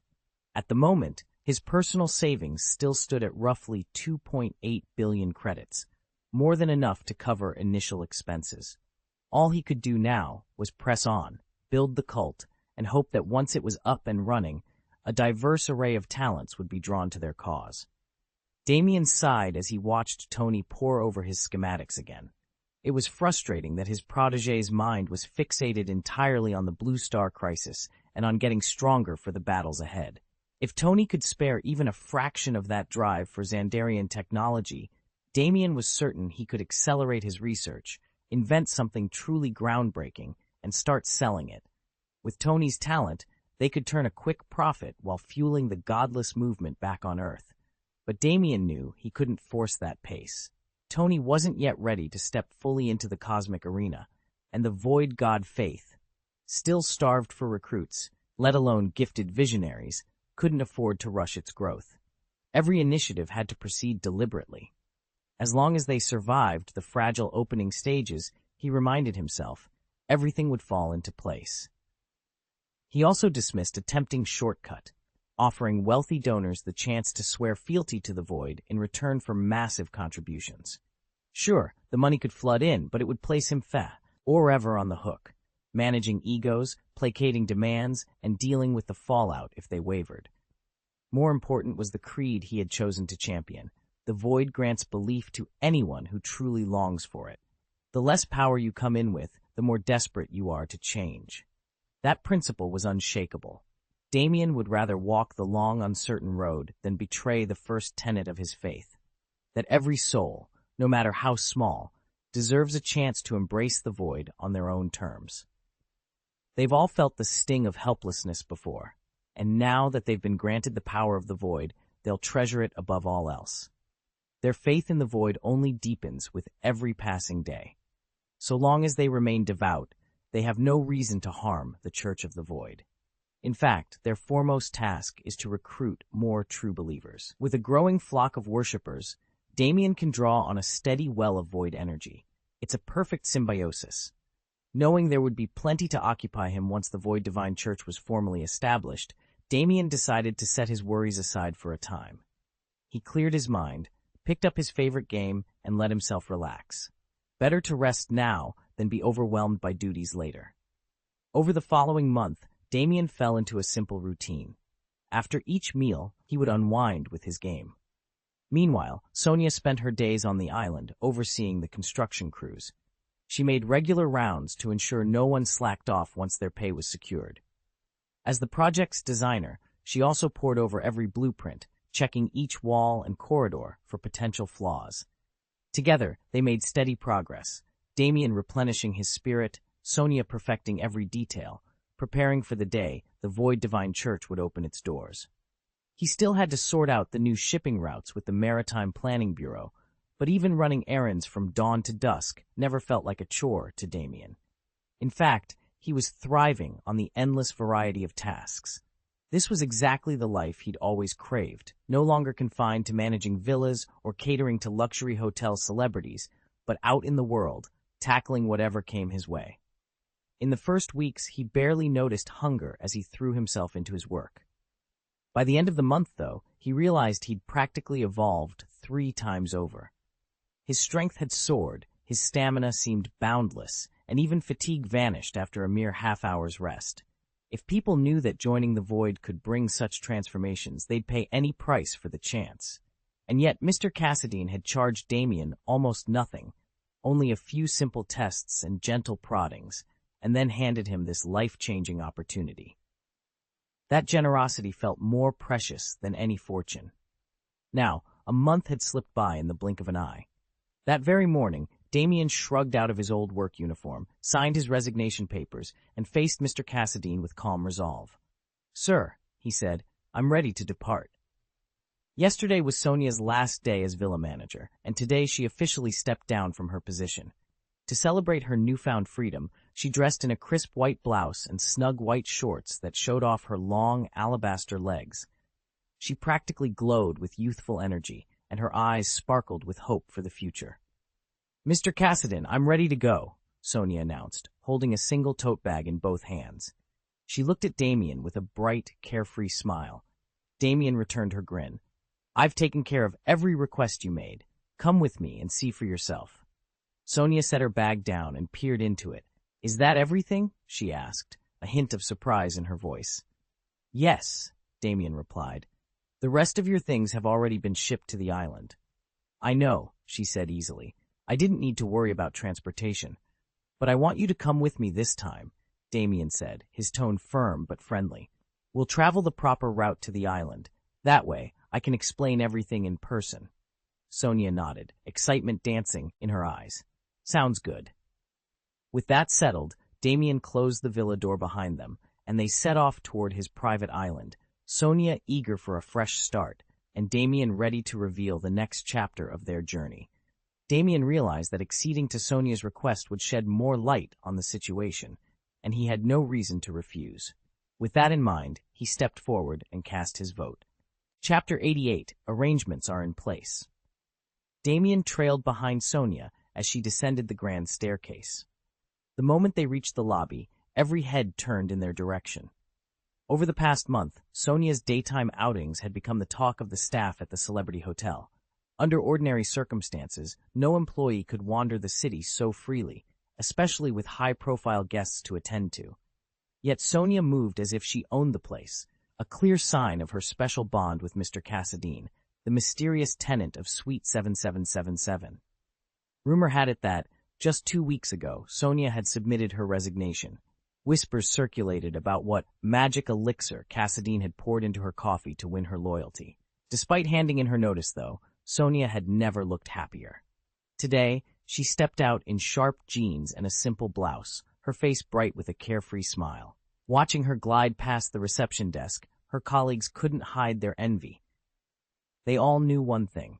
No one could afford to bunk in the celebrity hotel for months on end without an endless supply of cash. Apparently, Mr. Cassadine's generosity extended far beyond room service and liberty. It was clear the arrangements were already set and firmly in Sonia's favor. Nobody doubted Sonia's talent. What they feared was her finding a client good enough to change her life. As she stepped out of the grand celebrity hotel, she gave the building a deep, respectful bow. Her years there had sharpened her competitiveness and filled her with knowledge, but it was meeting Mr. Cassadine, Damien, that truly opened the door to something new. "Shall we?" Sonia asked, her smile bright as she dug her car keys from her purse. "I'll drive you around and show you the island." Damien nodded and followed her to the sleek black SUV waiting curbside. Once inside, Sonia started the engine and pulled out onto the palm-lined avenue. "I've already arranged for a boat to service Pihei Island," she explained as they merged into traffic. "It runs 3 times a day, morning, midday, and evening. Apart from the 3 flights coming in from Japan, that's our only reliable connection." Damien leaned back in his seat, intrigued. "Sounds manageable." Sonia glanced over at him, still steering with practiced ease. "We've also repaired the parking lot at the dock, so you won't have to worry about your car while you're ashore." He offered a small, appreciative smile. "Excellent. I'm looking forward to exploring the place." As they sped off toward the coastline, the hotel's shadow receded behind them, and with it, the life Sonia had known. Ahead lay fresh opportunities under P's sunlit skies. Sonia eased into the driver's seat, started the engine, and guided the car onto the winding road. "Cassadine," she said without looking back, "we don't really need those extra entrances right away. I had them built mainly so future instructors can come and go freely, and so we've got a straightforward route for delivering ingredients." Damien glanced over, rubbing his chin. "And the chef?" he asked. "You mentioned a split employment system?" "Exactly," Sonia replied, weaving between trees. "Think of it like a luxury hotel. Bring in different chefs in monthly rotations. It keeps the menu fresh, and you get a variety of culinary styles. He nodded thoughtfully. I'd also like to oversee the hiring, Sonia continued, but it wouldn't look right for me to set the salaries. You'll need to review every offer before anyone's officially on board. Sonia flicked a glance at him as she navigated a sharp bend. Do you have a short list of candidates yet? We should finalize it soon. The chef choice will define the whole dining experience. Damien settled back in his seat. He hadn't formally examined any applications, but Sonia's thorough planning left little to chance. I've already passed along my criteria to the recruitment team, he said. Once they narrow it down, I'll review and sign off. Sonia glanced ahead at the winding road and raised her hand. When the time comes, you'll need reliable stock, people who are ready to work right away. Because of our remote location, I've arranged accommodations for them here. With a subtle tap of her fingers, a holographic panel shimmered into view beside Damien. Profiles of several chefs floated before him, their ages, past hotel affiliations, signature dishes, current monthly salaries, and requested daily wages, all neatly organized. In the lower right corner, a checkmark icon pulsed gently. Damien realized that a single tap would add any chosen chef to his roster, leaving Sonia to handle all follow-up arrangements. Scanning the figures, he noted their rates were surprisingly reasonable, weekly wages ranging from 1,500 to 3,000 units, with the highest asking only 20,000. Clearly, they expected a demanding schedule, perhaps 5 meals a day, but saw the off-season as an opportunity to earn extra income. Damien paused, weighing the offer. Damien and Sonia were, for the moment, the island's only inhabitants. But as more people embraced the void, they knew recruits would soon arrive, and would need to settle in. Once each newcomer mastered their own power, none would be tied to the island forever. In the meantime, there was no need for an army of cooks. 40 chefs, working in rotating shifts, would be more than enough. Damien ran the numbers at a glance. If each chef earned 20,000 yuan per week, the monthly payroll would cap at 800,000 yuan. To economize, he could halve their wages, 10,000 yuan weekly, bringing total monthly costs to 400,000 yuan. Even at the highest end, the annual bill for 40 chefs wouldn't exceed 10 million yuan. And if cash ever ran short, a single bounty mission would cover a year's worth of salaries with room to spare. He hadn't chosen the cheapest cooks. He hired based on quality. Proper nourishment wasn't just vital for Void evolution. It was one of its greatest pleasures. There was no reason to starve themselves in the name of frugality. Damien scanned the roster and, without hesitation, ticked off 40 names, 40 chefs whose talents would shape the province's culinary future. Beside him, Sonia didn't bother with the list. Instead, she listened to the steady ding of notifications on her tablet. She knew Mr. Cassadine would never skimp on food, and that knowledge eased her nerves. After all, no matter how meticulously she organized every detail, her success ultimately rested on Cassadine's satisfaction. Mr. Cassadine's fortune was the stuff of legend. He'd amassed billions in just a few months. But Sonia sensed his deeper goal. This island wasn't merely an investment. It was meant to become a self-sustaining retreat. Its vast expanses could be divided into crop fields and pastures, while the salvage rights Sonia had secured for the surrounding waters would supply additional resources. None of this needed to be spelled out. By planning dedicated training grounds for their team, Cassadine had implicitly promised steady provisions for everyone living and working here. And though he hadn't mentioned budgets, Sonia knew the cost of feeding dozens, let alone hundreds of people would be enormous. Every loaf of bread, every barrel of fresh produce would count toward making the island thrive on its own, rather than draining his coffers. With the chefs chosen and the groundwork laid, Sonia allowed herself a small smile. She was convinced she could meet Cassadine's expectations, and in doing so, help this ambitious dream take root. Mr. Cassadine's latest directive was simple: have everyone forage the shoreline for marine life to supplement their rations. Damien, now officially in Cassadine's employ, understood exactly what that meant for him. He needed to eat more and fast to fuel his rapid evolution. In less than a month, he'd already undergone 3 transformations, and he could feel the changes in every fiber of his being. Cassidon's future subjects would be no weaklings. They'd be powerful, dangerous opponents. Damien's strength, therefore, had to reach a level sufficient to keep the Void Cult's Xandarian cell in line whenever Cassidon was operating elsewhere. With that in mind, he set about harvesting shellfish, seaweed, and whatever small fish he could find, each meal another step toward the power he would soon command. Chapter 89. Falling Star Harbor.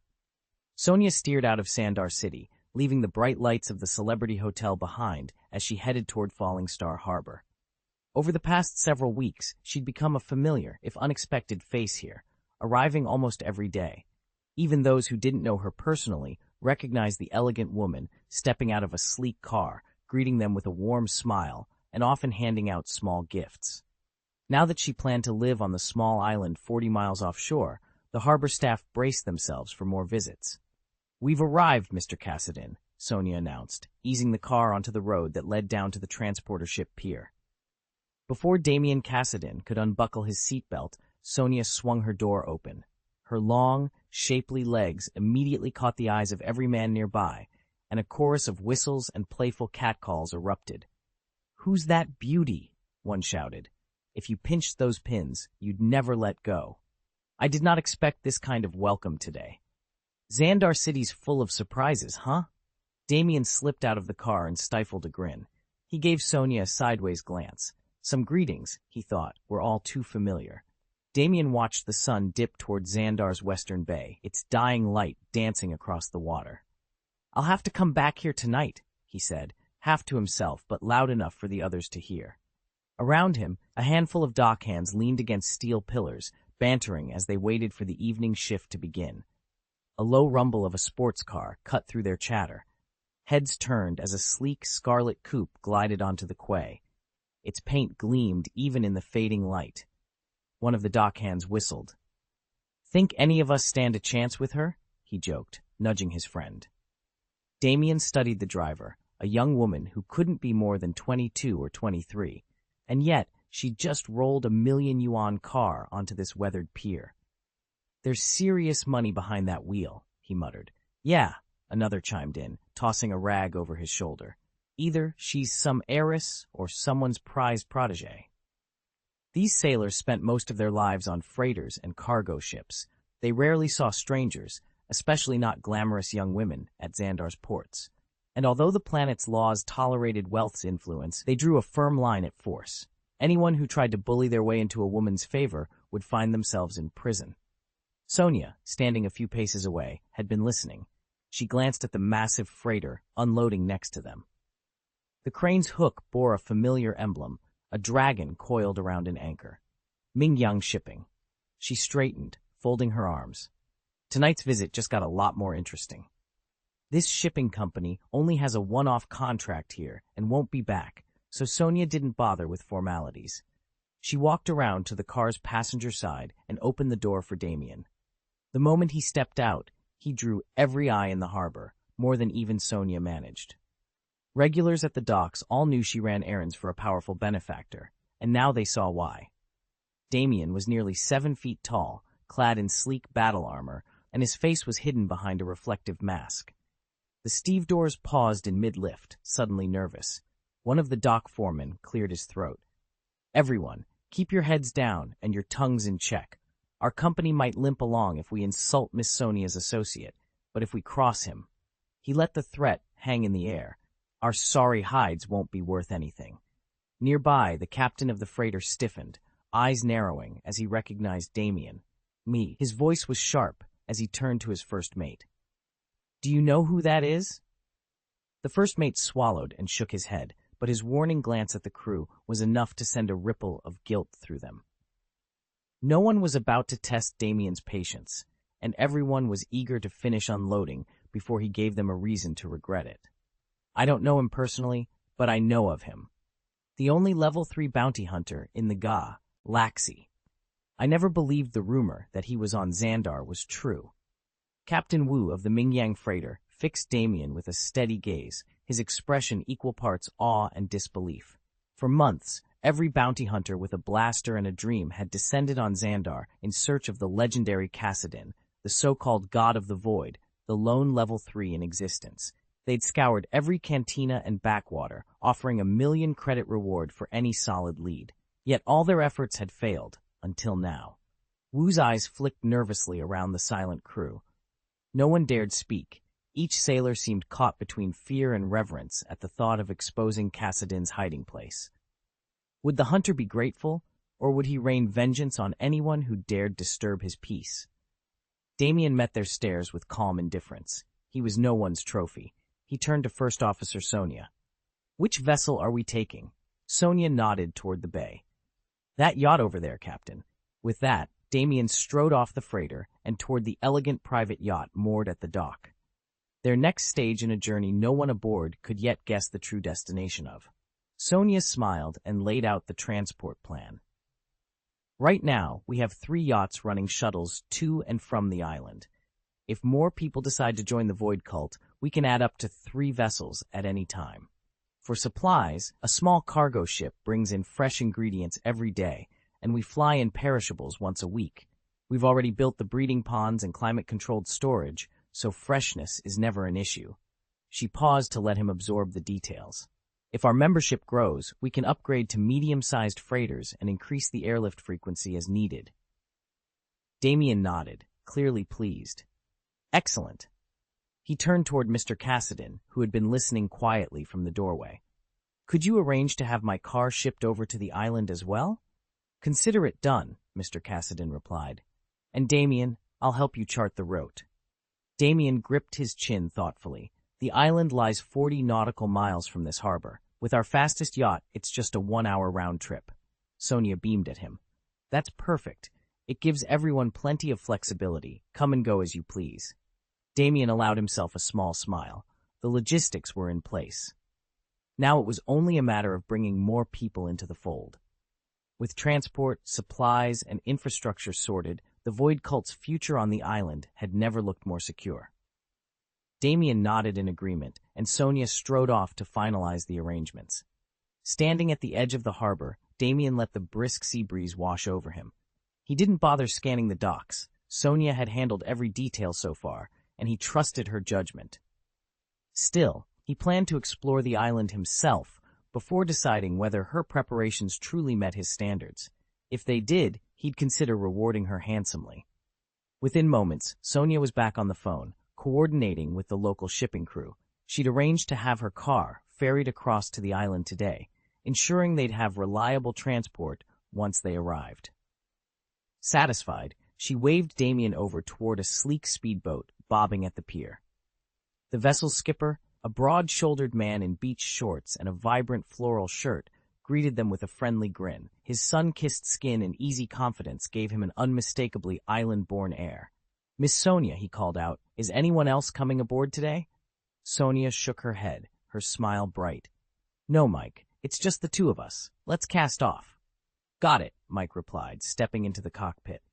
Without another word, he fired up the twin outboard engines and eased the speedboat away from the dock.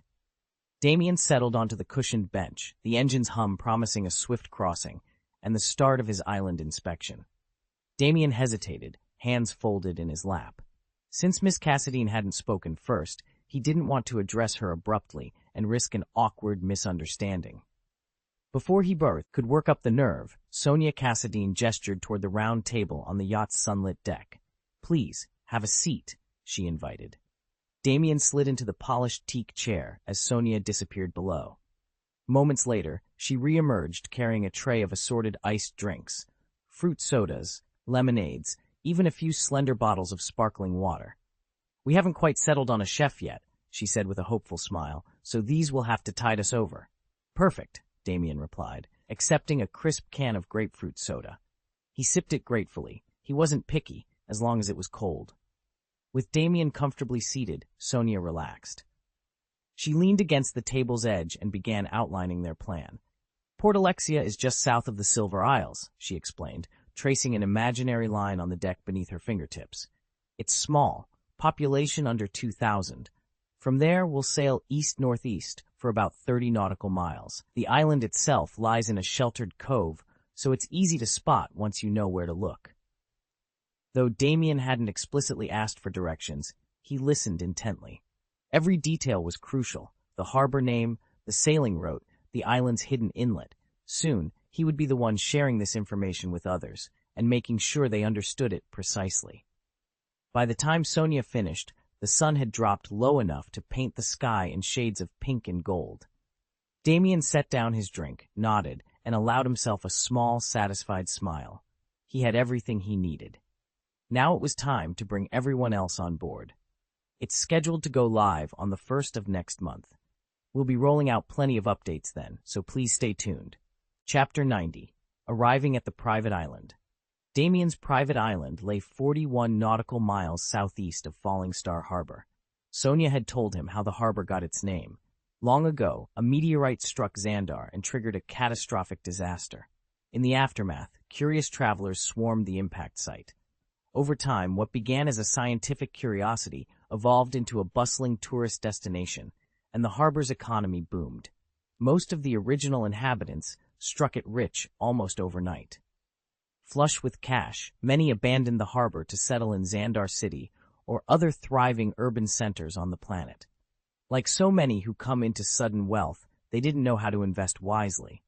Instead of reinvesting locally, they used their newfound riches to buy homes in larger cities, hoping to plant new roots and chase bigger opportunities.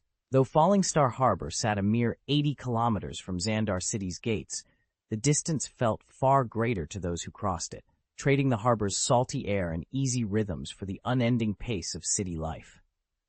Damien stared out at the endless blue, reflecting on the island's remoteness.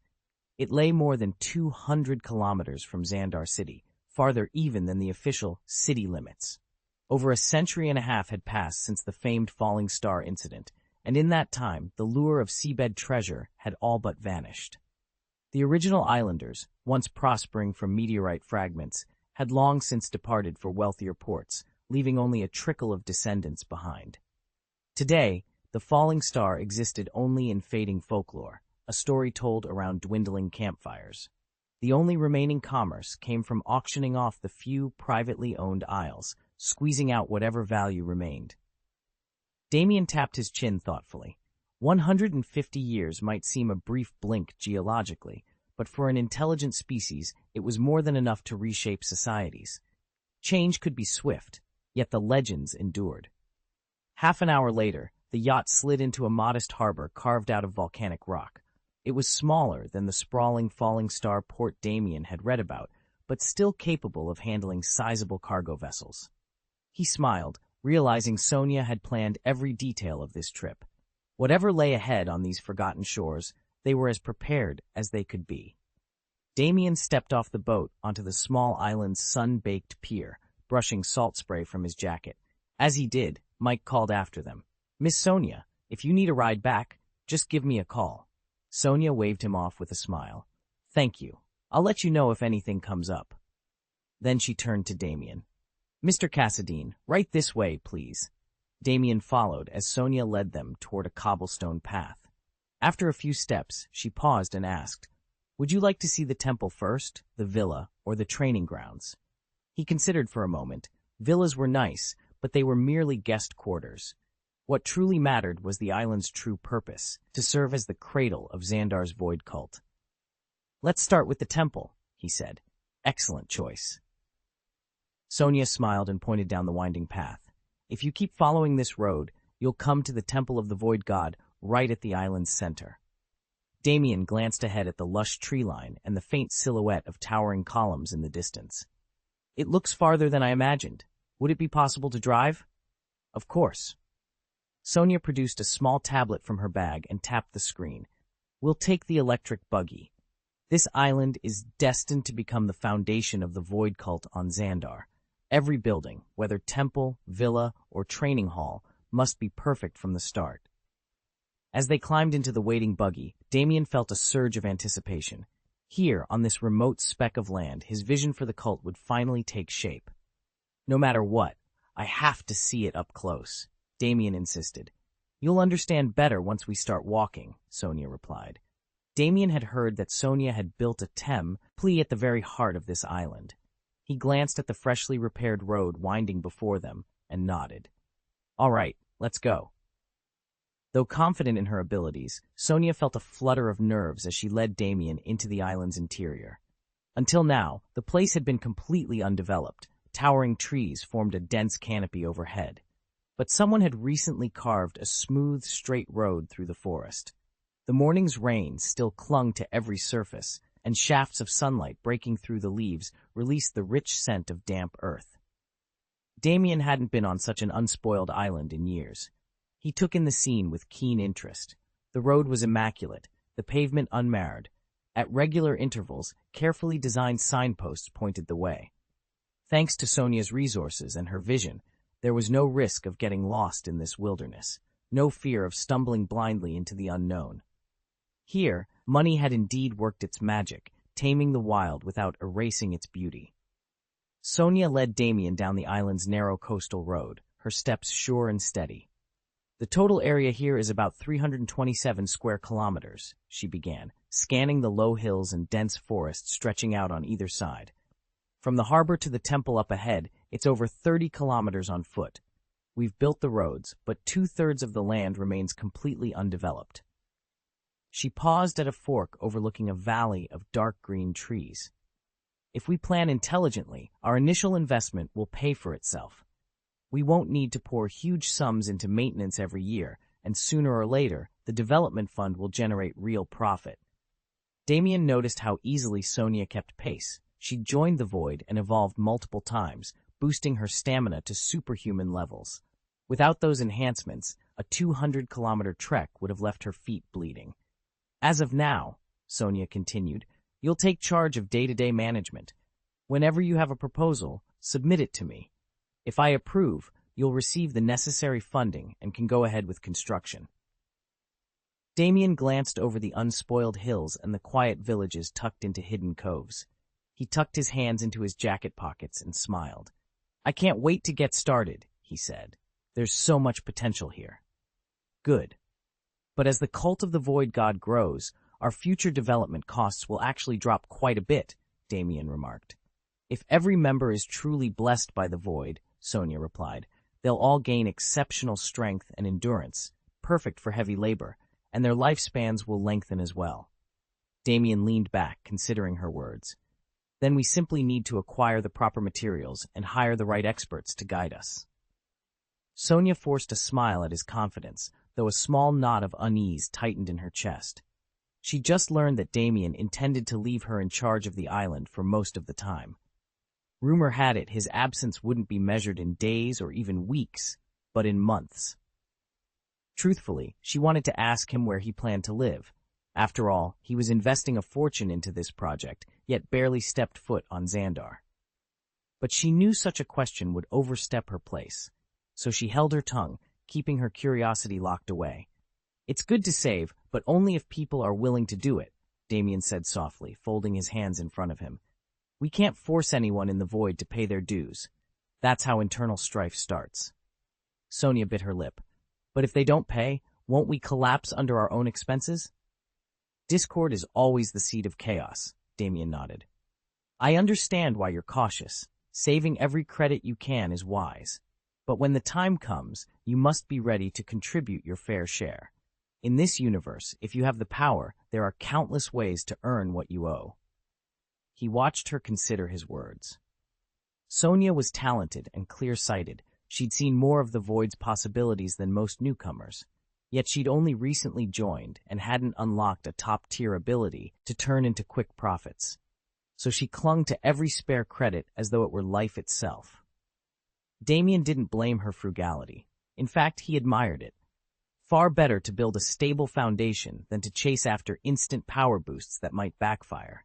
Still, he reminded her gently, the Void's purpose wasn't to trap its members in perpetual debt.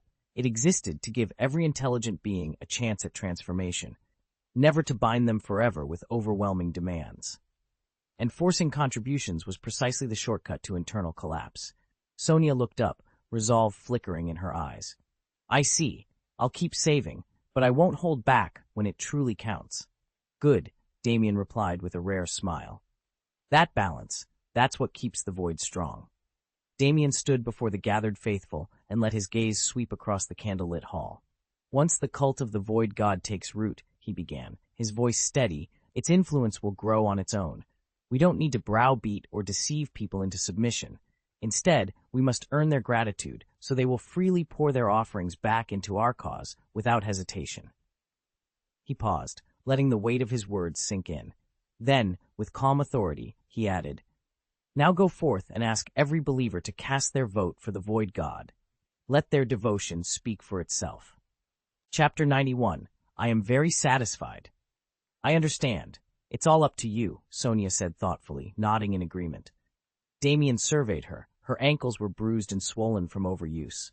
"You've only advanced a few times, and your body's still too weak. I won't force you to come if you don't want to." She met his gaze without hesitation.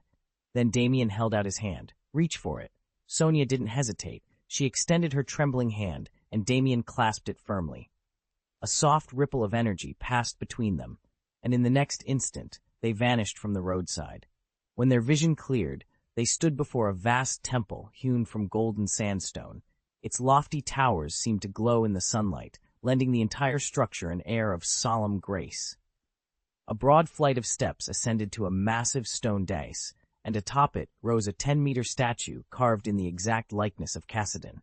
Every curve and contour of the sculpted figure spoke of the artist's extraordinary skill. Damien let out a breath of admiration. "It's perfect," he murmured, running a hand along a column etched with intricate glyphs. The warm hues of the temple harmonized with the statue's patina, creating an atmosphere both sacred and awe-inspiring. Sonia stepped forward, her earlier fatigue forgotten as she gazed up at the towering monument. Damien watched her, satisfaction curling the corner of his lips. Here, in this sanctified place, their journey was about to take a decisive turn.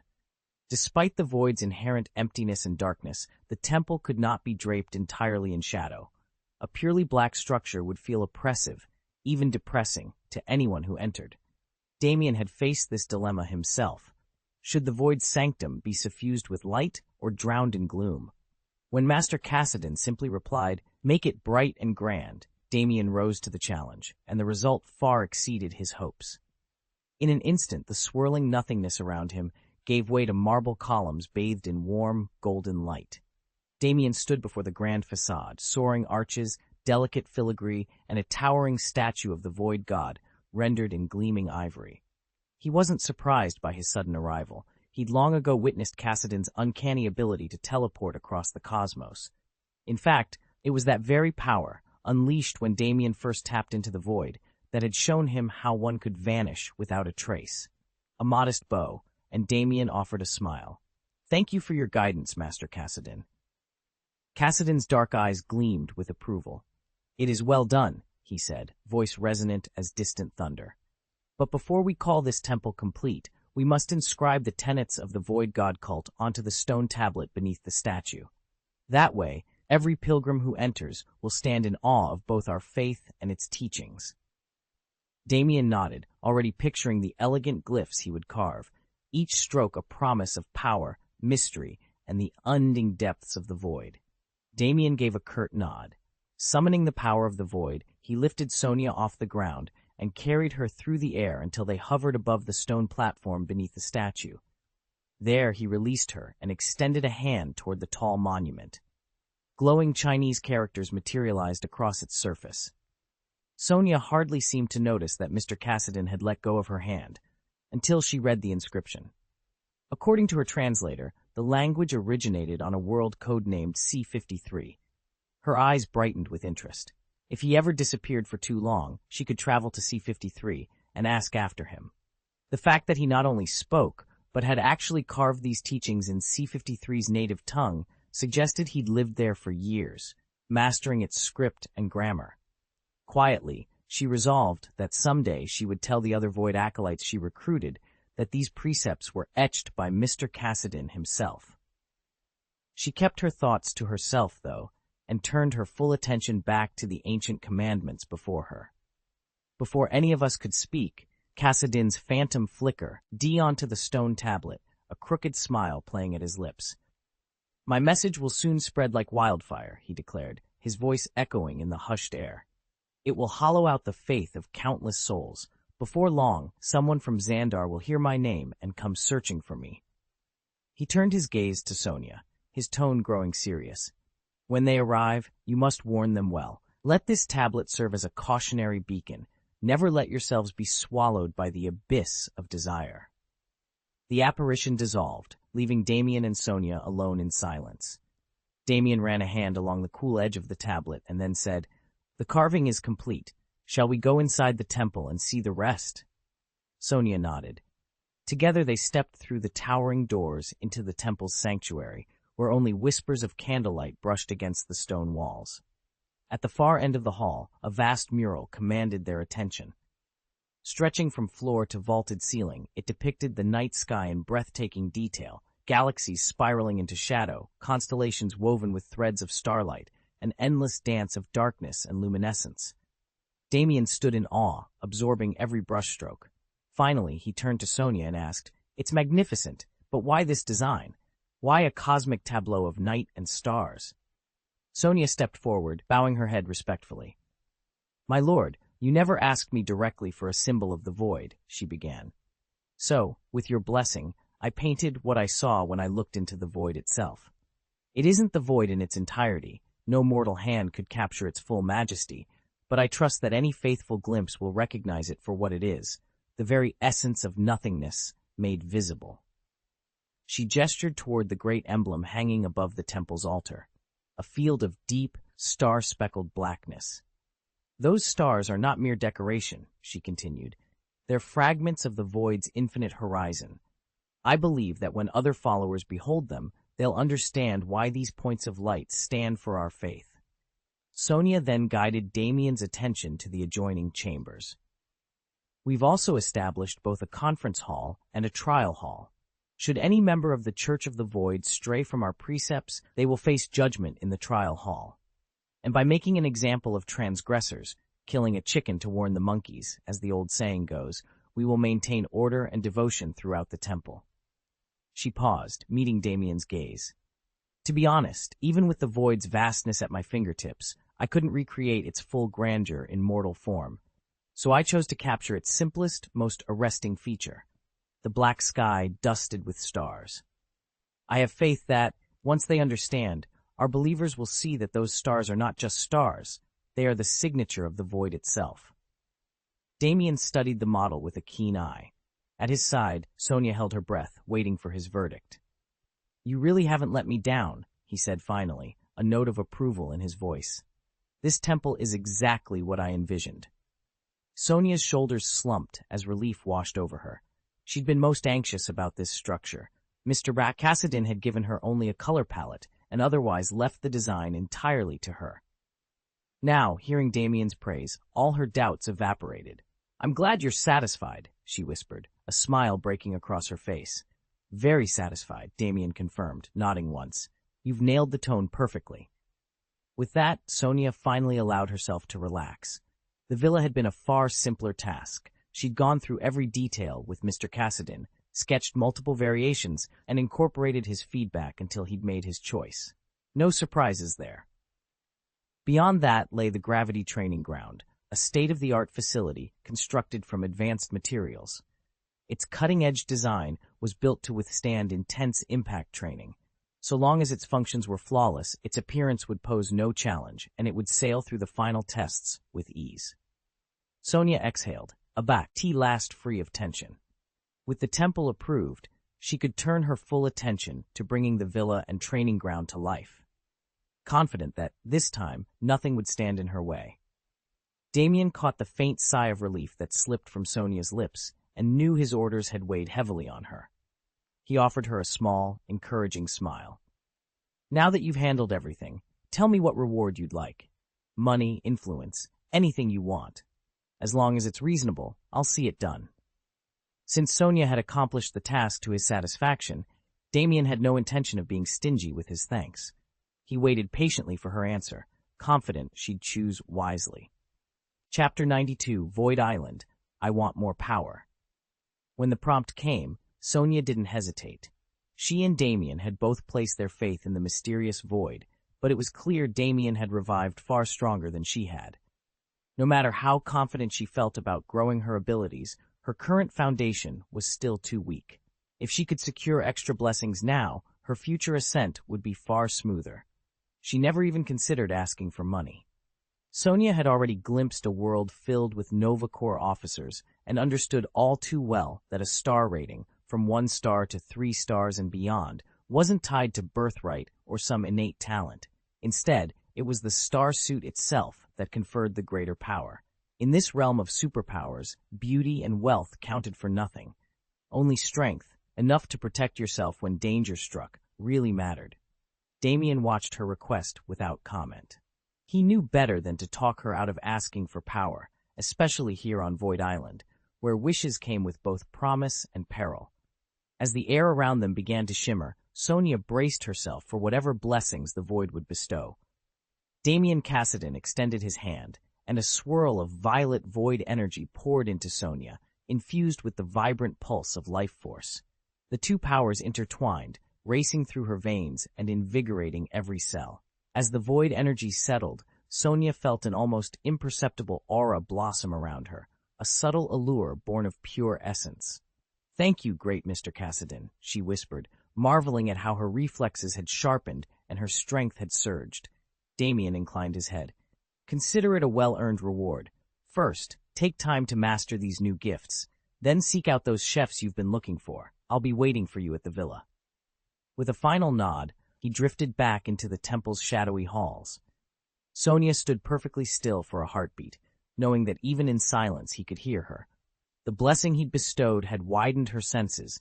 She could already catch distant sounds beyond the temple walls. If his vigilance truly extended across this island, who could say how far his watchful eye reached? Steeling herself, Sonia walked out of the temple courtyard, every step buoyed by newfound power and purpose. Sonia stepped lightly at first, testing the ground beneath her feet. But after only a few dozen meters, she couldn't resist the thrill and began to move faster, darting through the island's towering trees with the effortless grace of a butterfly. Each breeze that swept across her face felt like an affirmation of her newfound gift, as if everything within 100 meters bowed to her command. This is the power of the void. She closed her eyes and whispered a silent prayer. "Great and glorious Lord Cassidon, I thank you from the bottom of my heart for granting me this gift." Sonia's pale, jade-like feet alighted on branch after branch without so much as a tremor. In seconds, she had soared 20 meters up, perching at the very top of the tallest tree. The world below lay quiet and still. The tufts of foliage swayed gently around her, but she remained rock solid. From this vantage point, she gazed out at the vast ocean, her eyes shining with astonishment and awe. Meanwhile, Damien's steps echoed on the polished marble floor as he entered the villa. He paused in the foyer, beholding a layout so elegant and nuanced that it exceeded every detail he'd described to Sonia.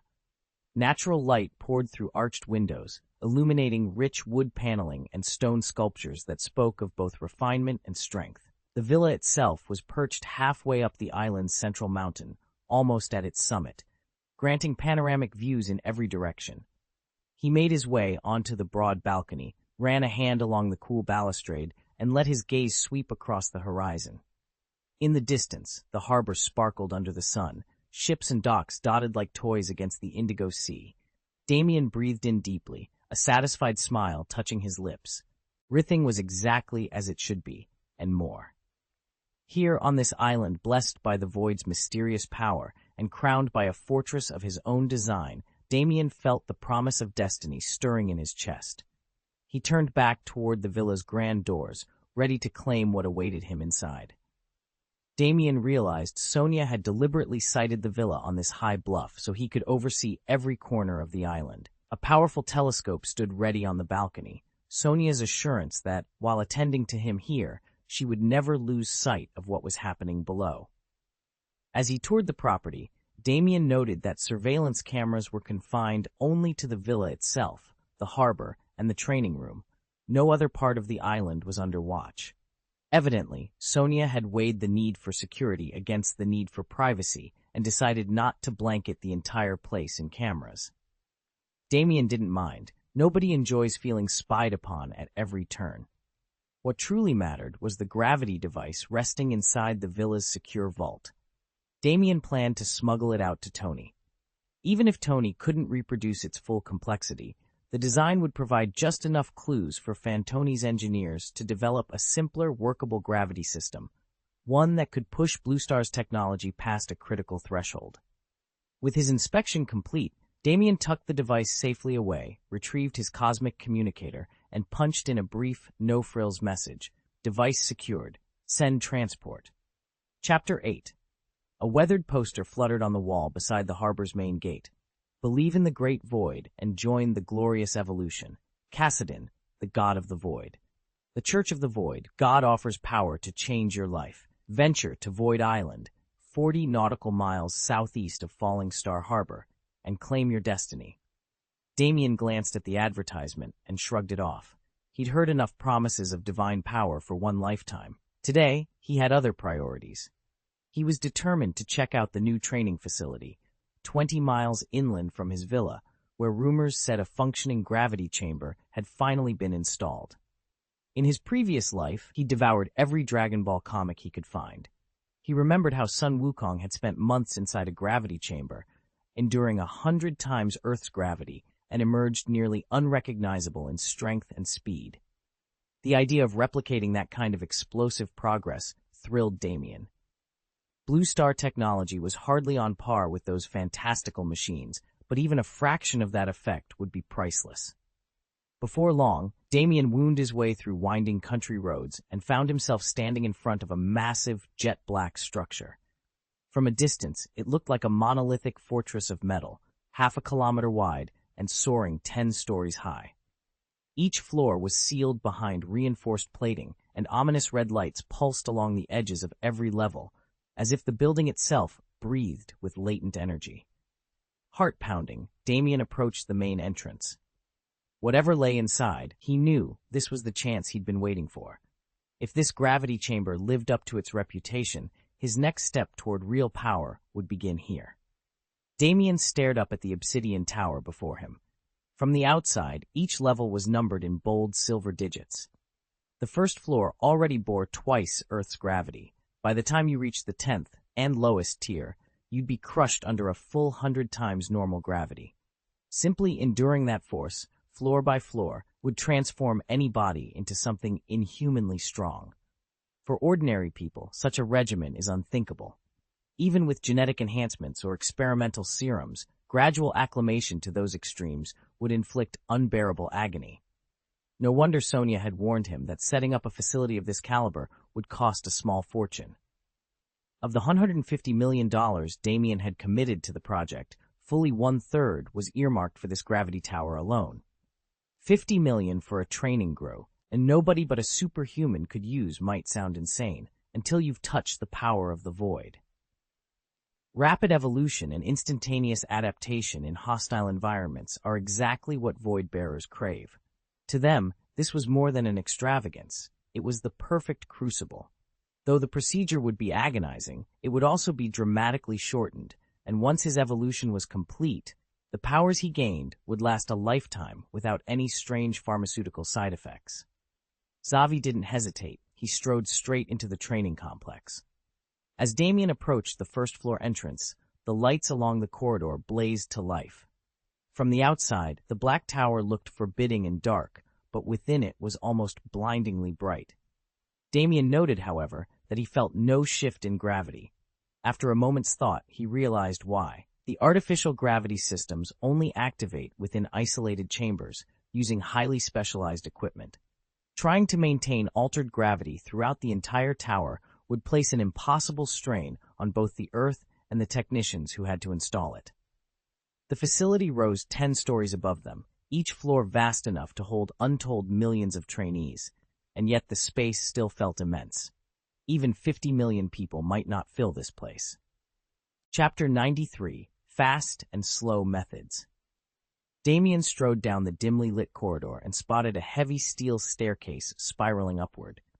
There were no hanging ladders here. If you wanted to climb, you had to use the stairs. Without a second thought, he ascended all 10 flights, intent on testing the 100-fold gravity chamber. 6 months ago, his body had withstood the crushing pressure at the bottom of a 10,000-meter-deep ocean. Enduring a mere 100 Gs now seemed almost trivial. If he ever needed a tougher challenge, he could always build a more advanced facility. When he stepped onto the 10th floor landing, red warning lights blinked to life along the walls, and a mechanical voice boomed through concealed speakers. Warning, you are entering a 100-guy gravity chamber. Exercise extreme caution in all actions. Ensure that no living organisms remain inside before activating the device. Unauthorized use is at your own risk. The company disclaims all liability for any consequences. Damien paused for a moment, taking in the flashing lights and the stern announcement. He had no intention of flouting protocol. His goal was to push his body's limits, not his luck. With calm determination, he approached the reinforced door of the gravity chamber. Here, he would decide whether to advance incrementally or dive straight into the deep end. Either way, his training was about to begin. Once the alarm blared, Damien knew the system had switched into lockdown, designed to stop anyone from weaponizing the gravity chamber. With no fingerprint record or ID badge on file, there was nothing in the logs to trace back to him. He didn't hesitate. Sweeping through the threshold, he passed directly into the void, phase-shifting through the reinforced hatch and into the control gallery beyond. The room hung high above the main gravity platform, visible through a large observation viewport. All around its edge were arrays of pitch-black emitter modules, unfamiliar technology that bristled with hidden power.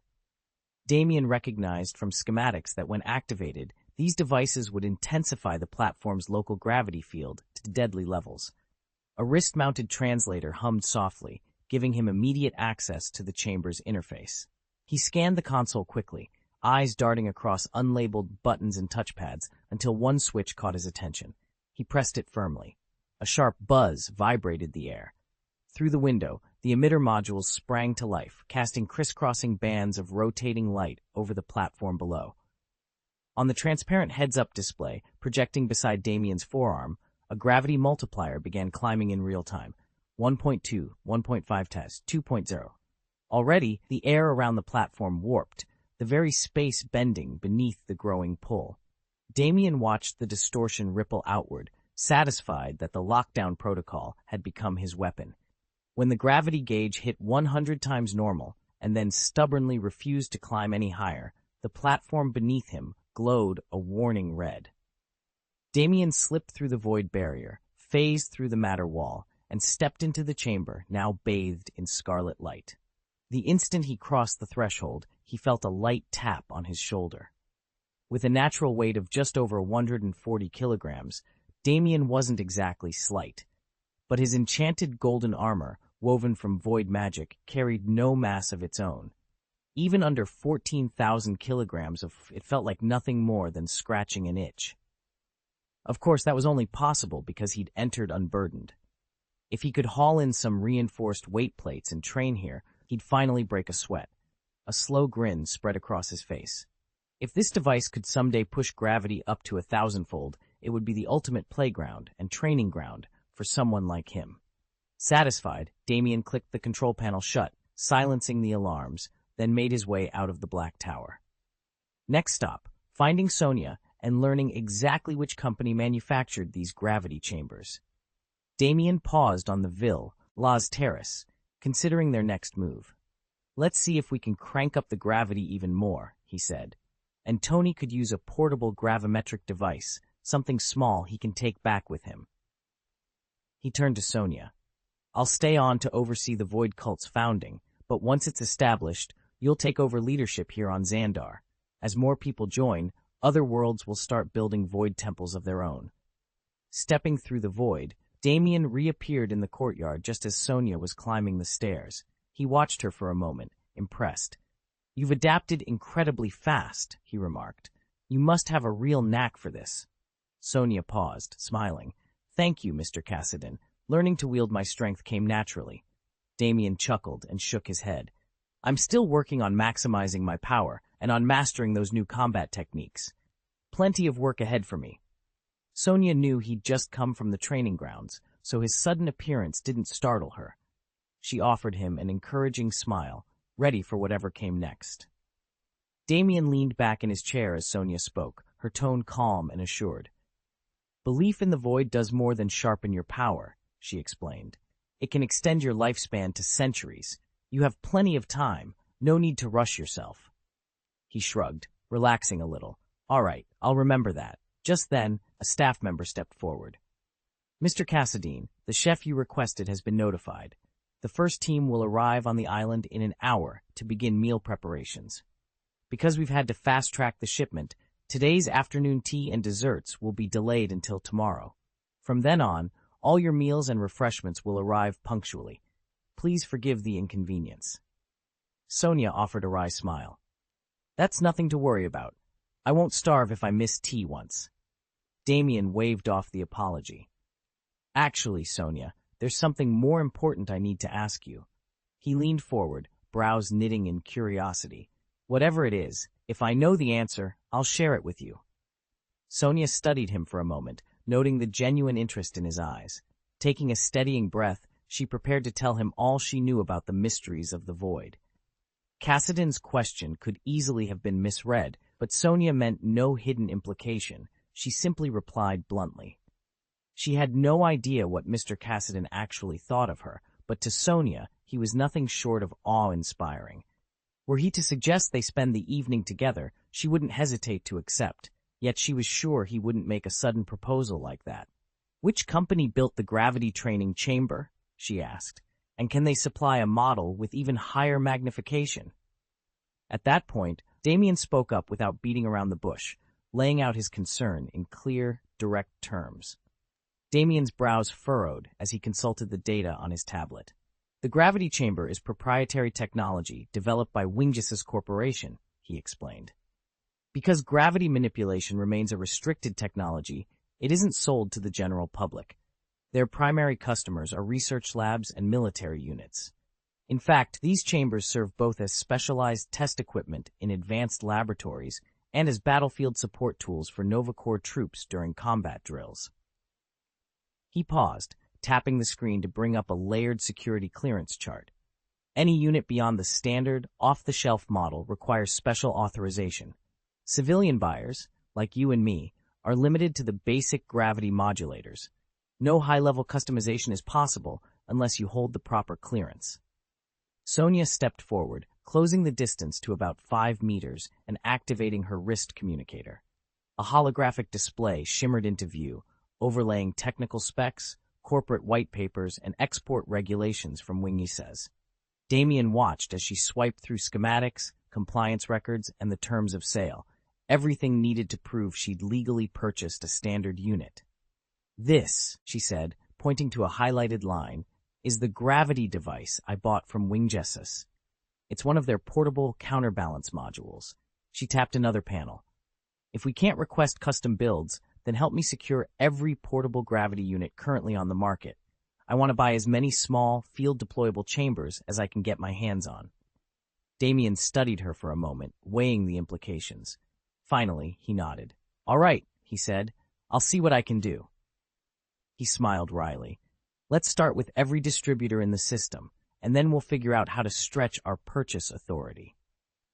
With that, he turned back to his tablet and began drafting inquiries that would, at best, push the limits of what a civilian clearance could achieve, and at worst, attract unwanted attention from Wingis's security.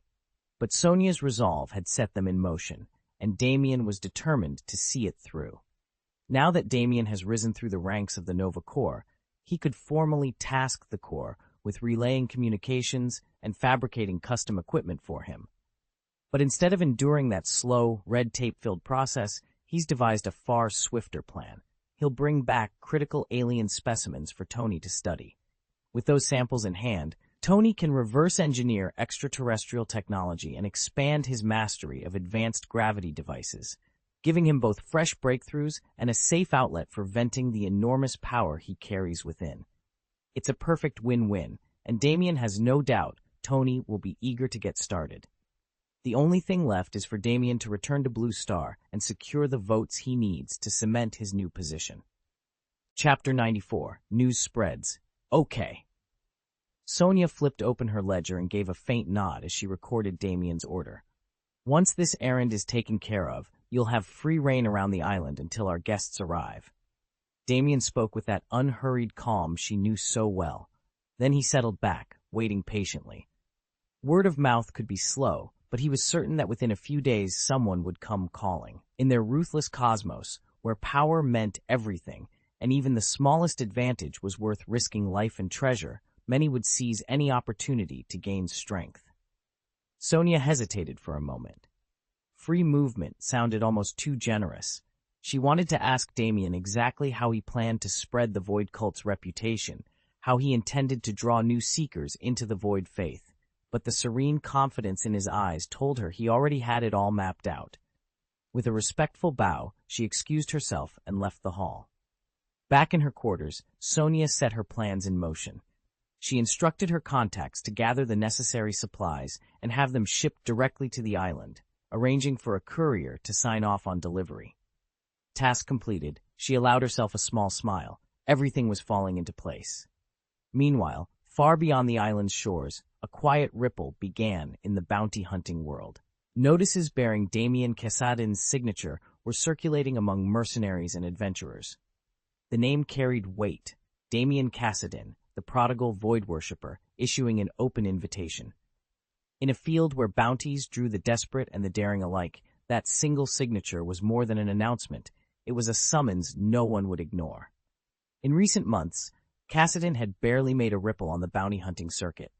Then, almost out of nowhere, his unmistakable signature began to surface again, along with whispers of an audacious new offer. Drawn by the rumors, 3 of Xandar Star's most notorious hunters slipped into the Crimson Venus, the system's rowdiest bounty bar. Renoli, stylish silver hair, a matching cloak, and an easy confidence, spotted his companion at the far end of the counter. "Damien," he called, waving him over. "Have you seen the latest reports on Casadin?" Damien eased onto the stool beside him, had the black hood drawn low and edges of his face wrapped in dirty bandages. He shrugged. "I skimmed them. Something about joining an operation called Glorious Evolution." At that, Garrick, the 7-foot-tall, muscle-bound blonde who didn't bother with a shirt, stomped through the crowd and planted himself between them. His booming voice cut through the haze of smoke and laughter. "They'll promise you a fresh start, a place at the top. But Casadin, the so-called god of the void? He's no philanthropist." Renoli folded his arms, leaning forward so only his closest friends could hear. "Yet in less than 4 months, he's clawed his way to the summit of our world. There's a lot more behind this invitation than simple charity. He is mysterious and powerful." The prophet's dark eyes narrowed. "It's a pity I can't foretell any futures that involve Casadin. If I could, I would simply station myself nearby and learn everything at once." Kyle, the hulking warrior at his side, snorted. "You're overthinking this. Casadin, the god of the void, far outmatches every army and every champion on Xandar. You don't really doubt he could single-handedly obliterate our world, do you?" Renoli opened his mouth to argue, but found his tongue frozen by fear. Even the prophet did not dispute Kyle's words. With a slow nod, he conceded, "Indeed, a man who wields such power acts on his own terms. We need waste no more breath guessing what he might do." Turning from the circle, the prophet folded his robes around him. "Prepare yourselves. Once Casadin makes his move, we must be ready to meet it head-on." Damien leaned forward, folding his arms. "All right, let's strip away the speculation and look at Casadin's actions in plain terms." Kyle nodded. "The report mentions the Void Divine Cult. Neither of us has ever heard of any planetary power wielding that kind of influence for decades, if ever." "Exactly," Damien said. "If Casadin has really founded this cult of the Void, he must be planning to build his own power base on Xandar. And you don't recruit followers by showing up as some bald-faced warlord. A slogan like, 'I'm willing to give everyone a chance to change their lives,' makes perfect sense." Kyle clapped his hands. "But with his strength, why would he need an army at all?" Renoli rubbed his chin thoughtfully. "I agree with you, but it does beg the question, why go through the trouble of raising a force? Look at the greats in other realms, Odin in Asgard or Zeus on Olympus, or in our own galaxy, figures like Thanos or the Collector who've wreaked havoc across the universe in recent years. They're so formidable that few can stand against them alone." Damien smiled grimly. "That's precisely it. Power draws power, and even the strongest seek allies." Chapter 8. uncertain alliances. Renoli leaned back in his chair, the flickering lantern light casting long shadows across his face.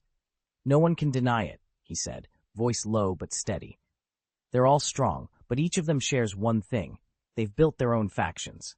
For anything short of a full-scale war, you simply issue an order, and their followers will rally to the cause." Kyle, who had been silent until now, it's practically vibrated with excitement. Across the table, Damien narrowed his eyes and gave him a sideways glance. "Hold on," Damien interjected with a grin. "Were you just being polite back there, or are you actually thrilled by this news?" Renali shot Kyle a puzzled look.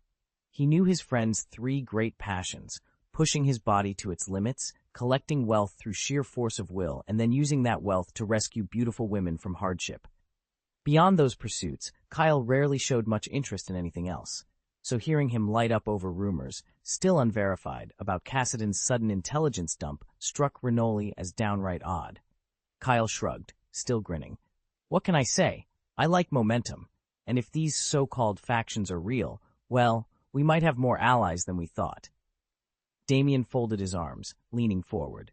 "Allies are good, but we'll need proof before we throw our weight behind any of them.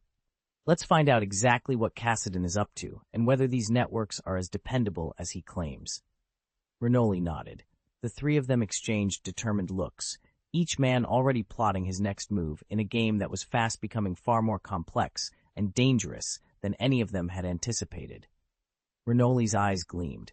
"Of course I'm excited. This is our chance." Kyle exchanged a serious look with him. "I'm excited too, but you never even asked us first. Why take us along if you hadn't decided?" Renoli couldn't help a small grin when he realized what Kyle was getting at. "Guys, I'm talking through it with you right now." Kyle crossed his arms. "I'm only a natural god, Renoli. You're a supersonic, and you've got precognition on top of it." Renoli nodded toward their third companion. "Exactly. If the three of us work together, we'll have the advantage." Kyle slapped his chest. "All right, you've talked me into it." At that, the prophet rose from his seat. "How did you manage that so quickly?" Renoli shrugged, mildly amused. "The usual way, a duel." The prophet paused, considering, then smiled. "I see. Well then, let's go see how it unfolds." Renoli glanced at Kyle, whose eyes were now sparkling with anticipation, and gave a knowing nod. He understood perfectly. "That's more like it, brother." When Kyle saw the others agree to go along with his plan, he couldn't help himself. He threw his arms around them in a triumphant bear hug. The prophet recoiled 2 steps, while Reneli dove aside, landing 3 meters away to avoid Kyle's potentially bone-shattering embrace. "Take it easy, Kyle," Reneli warned. "Don't celebrate just yet. Whether this even works hinges on Cassidon, the god of the void," the prop had added, eyeing Kyle warily. "We have to try, though. If Cassidon really intends to slaughter us, he wouldn't bother masking it as some covert mission." Kyle's grin grew wider.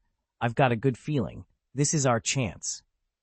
He squeezed Reneli once more, leaned in, then righted himself with a flourish. The 3 companions were about to set off when a soft, determined voice called from nearby.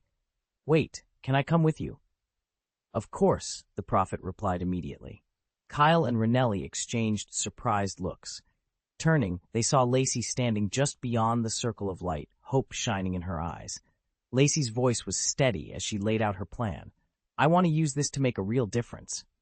Her conviction was all the argument Renoli and Kyle needed. They exchanged a glance, uncertainty flickering in their eyes, until the prophet stepped forward. "Very well," he said, reading their hesitance. "Let's move out." Renoli and Kyle turned to Lacey, their confusion melting into understanding. Together they followed the prophet, ready to see what lay ahead. Chapter 95. That quickly? When the news broke, the first to volunteer were Kyle, Renoli, the Predictor, and Lacey, each itching to see what Cassidon's new void cult was all about. Others preferred to wait on the sidelines, reasoning that if Cassidon, the god of the void, really meant to build a movement and grant his followers greater power, the Pathblazers would report back with all the details. Damien's bulletin hadn't stayed confined to the bounty hunting community, either. On the planet Xandar, anyone browsing the net or tuning into the right channels saw the same headline: Master Cassidon forms the Void Cult, location revealed. "It's only a day's travel from here," someone noted. "Want to go check it out?" another asked. It's not even noon, a third replied. Let's finish our work, then head straight there. Perfect, they all agreed. Within minutes, Damien and his brothers had absorbed the update, exchanged a few brisk words, and laid out a plan. Over the past month, they'd felt the Void's power surge through them, and now, armed with growing strength and unwavering resolve, they were ready to take the next step. Damien, Varys, and Talia were surprised to find that hauling bricks, grueling as it was, paid far better than standing guard. In fact, the day labor rate was nearly 5 times their guard salaries. For a moment, they'd even considered quitting their posts to work full-time at construction. But Damien pointed out that if they kept their current ranks, applying for the Nova Corps entrance exam would be far easier. Once they passed that assessment and joined the Legion, they'd be issued star armor. Even the basic 1-star suit would grow in power as they upgraded it, boosting their strength by leaps and bounds. And with that kind of muscle, they could command huge fees. Damien's logic was airtight, so the 3 friends abandoned any thoughts of resignation. Instead, they agreed it was time to pay Lord Cassadin a visit. After all, the official bulletins released under his name were already sweeping the galaxy at record speed. Meanwhile, on Void Island, Sonia had wasted no time. She logged into Wingus's company's trading network and ordered a batch of standard gravity manipulators, her first step toward whatever grand plan she had in motion. Damien didn't know exactly which edition Mr. Cassadine wanted, or why he needed such a seemingly useless item, but Cassadine had ordered every copy available, so Damien had bought them all. As soon as the purchases were complete, he dove into online combat tutorials. His raw strength had grown considerably, but without proper technique it counted for little. Determined not to waste a single minute, he carefully studied each move, replaying the demonstrations in his mind until they felt instinctive. He'd also arranged a house and a fully outfitted kitchen for the chef who was due to arrive. According to the plan, the chef wouldn't land until the noon flight, granting Damien at least 3 solid hours to train. Yet, less than 60 minutes into his workout, his AI assistant pinged with an urgent update. Someone had just landed on the island. Damien came to an abrupt stop, fists clenched against the massive wooden post he'd been using for striking, heart pounding with sudden anticipation. It can't be happening so soon, can it? A knot tightened in Sonia's stomach. She activated her communicator and summoned the holographic feed. On the screen, 4 figures were disembarking at the island's harbor, 3 men and a woman, each moving with cautious, watchful steps. Sonia glanced down at her soaked workout clothes, the sweat still trickling along her skin. She really needed a shower before paying a visit to Mr. Cassadin for advice. Clearly, these newcomers had caught wind of something about the Void God cult and had come to investigate. No matter, she could afford to relax around Mr. Cassadin. He rarely minded her quirks. But she had to watch her behavior and appearance in front of the other cult masters. Determined, Sonia sprinted back to the villa and slipped into her bedroom and suite bathroom. 10 minutes later, she stepped out looking refreshed and composed, white blouse crisp against tanned arms, shorts neatly pressed. She looked every bit the picture of sunny confidence, ready to face whatever questions lay ahead. First impressions are easy to make, and seldom do they leave a bad taste. So what's the risk? A crackle came through Damien's comm unit. Mr. Cassadin, an outsider stepped onto the island 11 minutes ago. They're not the chefs we were expecting. Across the clearing, Sonia approached, halting about 5 meters from him and falling into a respectful stance. I've tracked them. They're following the path right now. Go to the temple and wait for them, Damien instructed. Show them the stone tablet. If they understand its meaning and choose to believe, let them stay. If they refuse, send them on their way. He watched as Sonia exchanged her uniform for ceremonial robes, her movements measured and precise. Damien asked no questions about why her report had come when it did. He only offered, understood. With a curt nod, she departed. Damien let his gaze drift back across the island, mentally tallying the newcomers. 3 individuals blessed with extraordinary powers, and 1 familiar face, Lacey, whom he'd met several times. The moment word spread, these visitors had been drawn here like moths to a flame. Their turnout was remarkable, but whether they seized the opportunity depended entirely on Sonia's persuasion. Those who accepted the tablet's promise would remain, those who rejected it would leave, and Damien would harbor no regrets. The news of the Void Temple's founding spread quickly, and before long, a steady trickle of curious visitors began to arrive.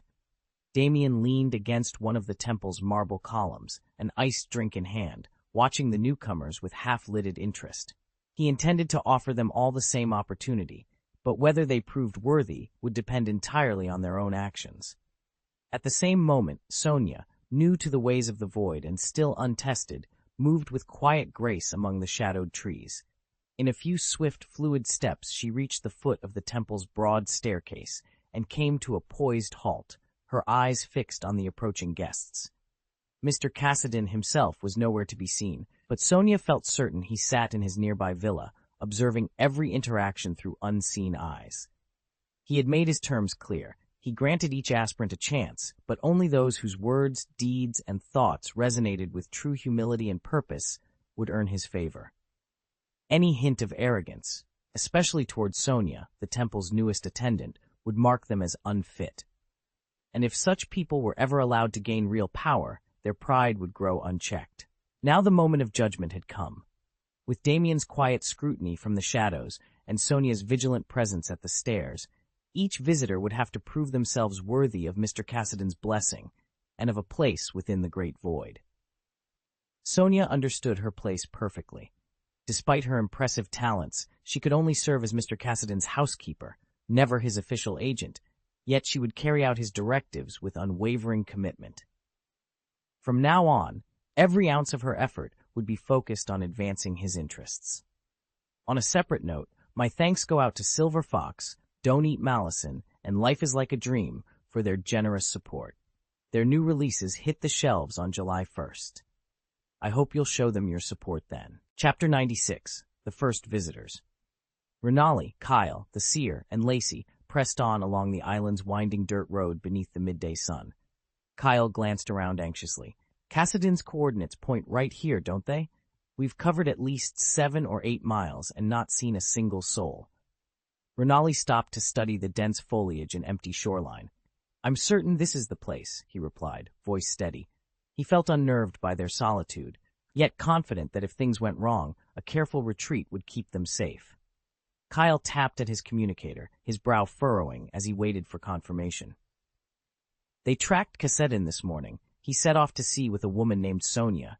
There's no doubt this Sonia's island is the same spot. The seer inclined his head.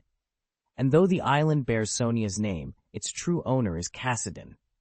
Those words spread through the group like a calming tide. Reassured, they continued down the trail, alert for any sign of life. Lacey, whose fitness was only average, paced herself at the rear. She had no idea how far they'd have to go, but her determination to see this through ran stronger than her growing fatigue. Damien hadn't laid eyes on Cassidon since their last promise to meet again.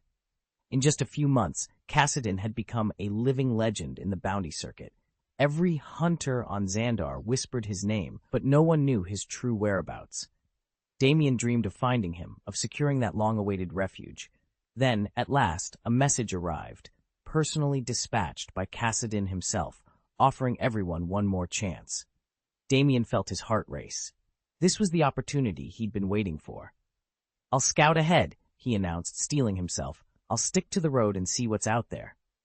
Renoli, who had shadowed their small group for the past hour, nodded approvingly. You can't wander off into the hills, she warned, voice low, but following the main road should be safe enough. Stay sharp. Kyle glanced at Damien. Remember, we're just guests here. Keep your manners. Show respect. And even if we come up empty, 90% of us should make it back in one piece. Damien clasped his comm-link straps and moved forward with determination, the dusty path stretching out before him, and whatever fate Cassidon had in store just beyond the next rise. Damien gave a single, decisive nod. In the next instant, his form blurred into a raven-black shadow, racing along the narrow path. 10 minutes later, Renoli reappeared at the camp's edge, panting as he delivered his report. 100 miles west, Renoli announced. I found it, a temple carved into the cliff, and at its center, a towering statue of Cassidon. Damien's eyes gleamed. Then there's no doubt. This is the island the rumor spoke of. Until now, Renoli had been too wary to venture far ashore. There was always the risk of drawing Cassidon's wrath. 100-mile round trip would have been simple if not for that fear. But now, with proof in hand, they could press their advantage. Renoli allowed himself a broad grin. I was right, Cassidon is consolidating power here. He glanced back at the dark silhouette of the island, rising from the sea. It looks like the foundations of a new void god faith. Kyle, seated by the dying embers of their fire, let out a low chuckle. If we pledge ourselves, we could reap considerable rewards. Damien looked from Renoli to Kyle, weighing the risks. Is there any sign of other worshippers? Guards? Servants? Renoli shook his head. Nothing. No patrols, no villagers, just the temple and its statue. At that, the old prophet stepped forward, his robes rustling in the night breeze. He frowned, voice heavy with caution. No other souls worshipping here. It's almost too quiet. Cassidon's power is not one you join lightly. Damien met the prophet's gaze steadily. True, he admitted, but if we move wisely, this silence could be our greatest asset. Around the campfire, the four exchanged determined glances. In the hush that followed, the only sound was the thestat, a distant crash of waves, and the unspoken promise that their next move would shape the fate of the island, and perhaps all who believed in the void god. Damien shrugged. I went up alone, so I don't really know what we'll face. Renoli snorted. Most people get embarrassed when they're scared. Why do you act so proud? Kyle rolled his eyes at Renoli's tone. Fine, I'm a coward and you're the fearless hero. When the time comes, you'll be first through the door. Renoli crossed his arms. Why should that be me? Damien held up his hands. Can't we just go in together? Kyle stiffened. Weren't you the brave one, Renoli? Lead the way. Why aren't you scared either? Renoli shot back, glancing at Damien. Before their bickering could get any louder, Lacey stepped forward, her expression calm and determined. All right, she said. I'll go first. Her declaration ended the argument. Unlike the three of them, each boasting their own superhuman abilities, Lacey cared only about closing the distance to the temple's hidden entrance. There was no portal here, no easy ride. They would have to climb on foot, and every minute counted. Knowing this was truly Cassidon's ancient sanctuary, she felt no fear. With one final glance at her companions, she strode toward the yawning stone doorway and disappeared into shadow. Damien felt a surge of energy spring from his feet, and in an instant he became a blurred afterimage streaking down the road.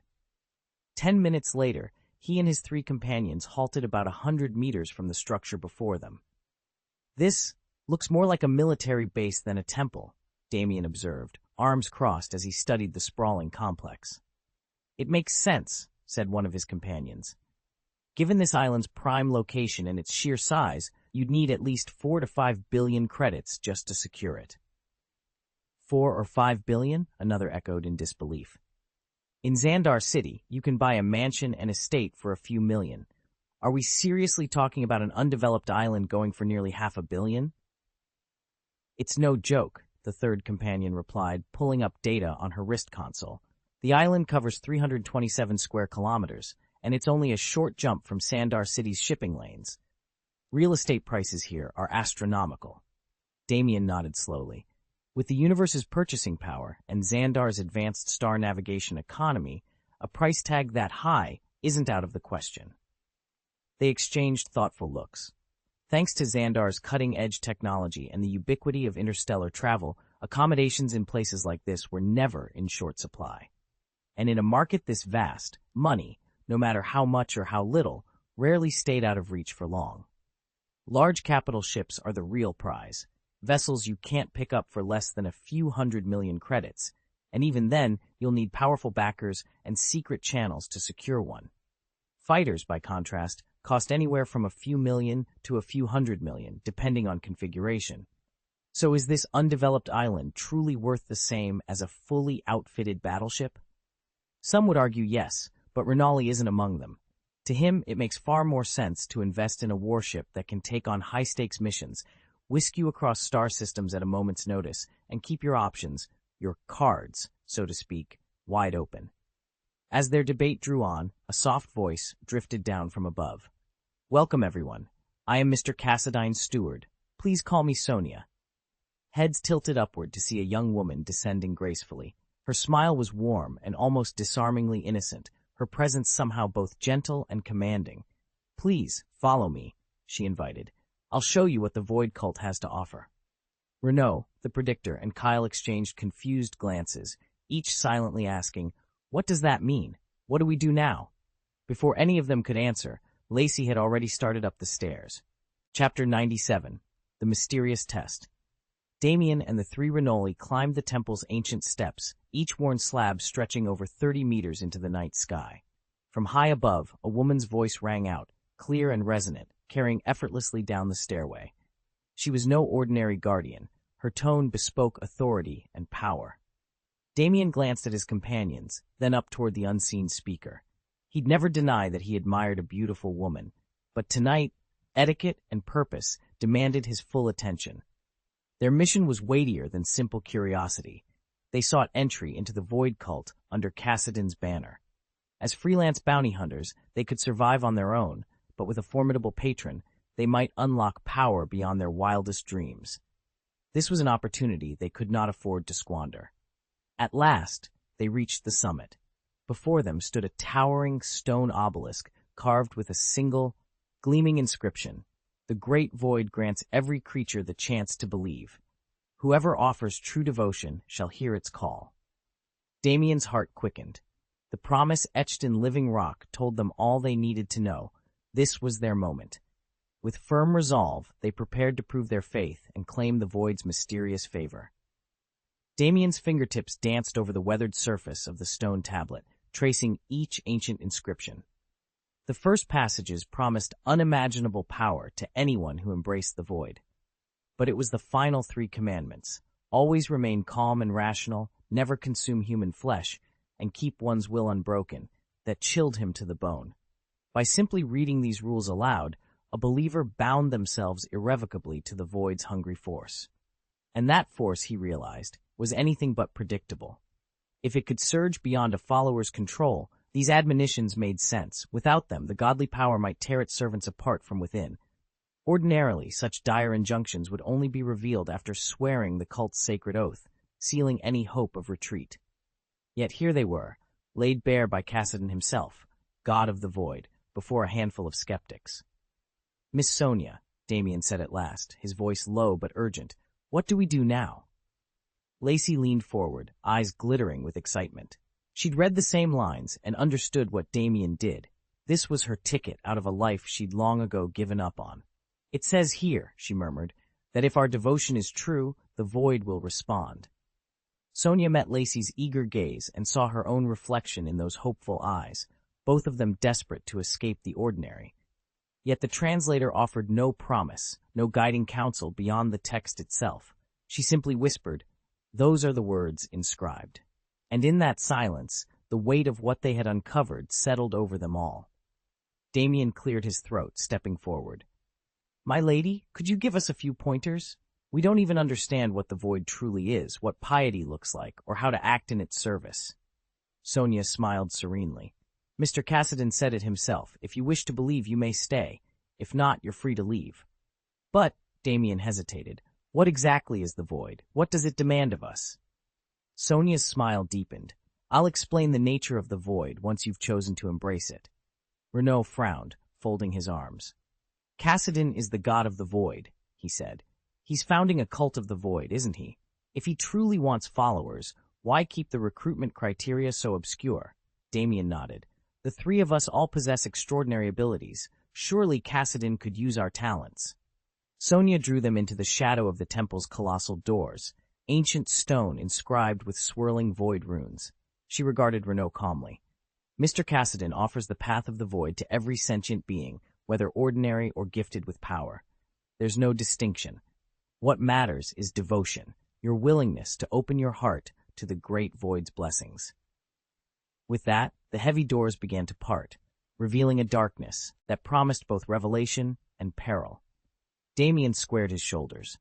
Whatever lay ahead, he was resolved to learn the truth of the Void and decide where his loyalties truly belonged.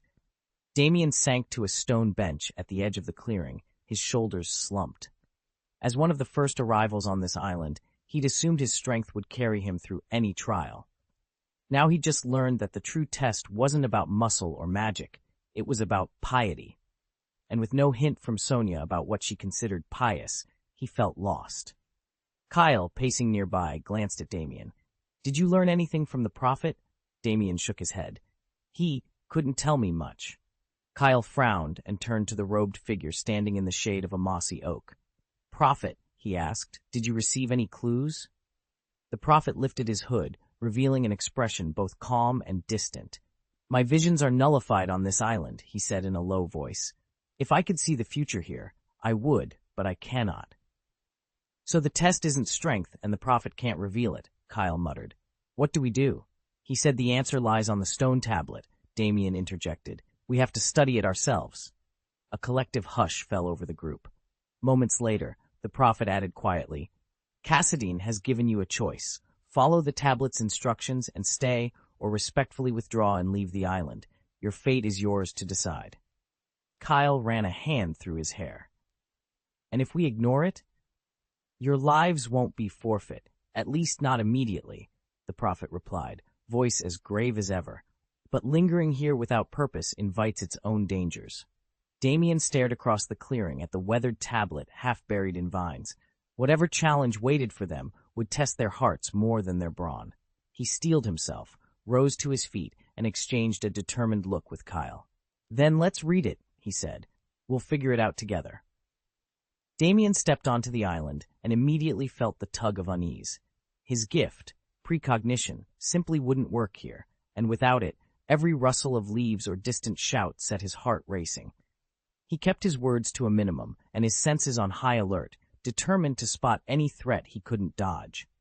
But when Cassadine made it clear they were free to come and go as they pleased, Damien's tension eased. If their host had no intention of killing them, at least they would always have an escape route. Even if everything here fell apart, they could still leave in one piece. He turned his attention to the ancient stone tablet standing at the heart of the clearing. Cryptic runes spiraled across its surface, promising knowledge, if only one proved worthy. Damien traced the grooves with a fingertip and asked softly, "I want to study these teachings, but how can I demonstrate true devotion?" Kyle, one of the two bounty hunters escorting them, peered over Damien's shoulder, brow furrowed. As men who answered to no one, he and his partner had never shown reverence for anything weaker than themselves. Yet these inscriptions felt different, demanding respect rather than offering it. He paused, searching for words. "Focus on understanding every line," he said after a moment. "Let your actions show you mean no harm."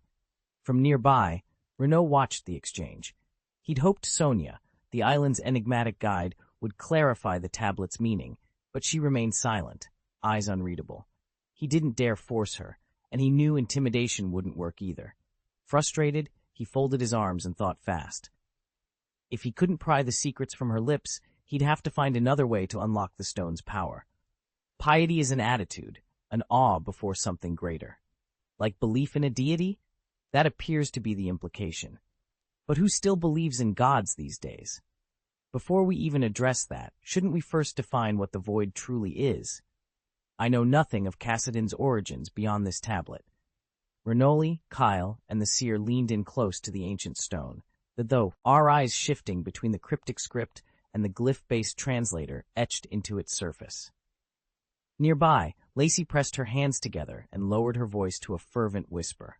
"Oh, great void," she murmured, brows knitted in concentration. "Grant me the strength to overcome this trial." At 25, Lacey had learned to rely on her appearance for survival, bartering her youth and beauty for coin when no other options remained.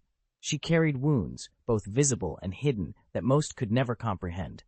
Those without power often resign themselves to suffering, yet it is precisely that powerlessness that fuels the desperate hunger for change. Cassadine's postgraduate examination was legendary for its cryptic nature, designed to bewilder even the most astute scholars. Lacey didn't know if her prayers would be heard or if this pleading would sway the forces at play. Still, she refused to abandon hope. No matter what came next, she would stay and fight for a chance at victory.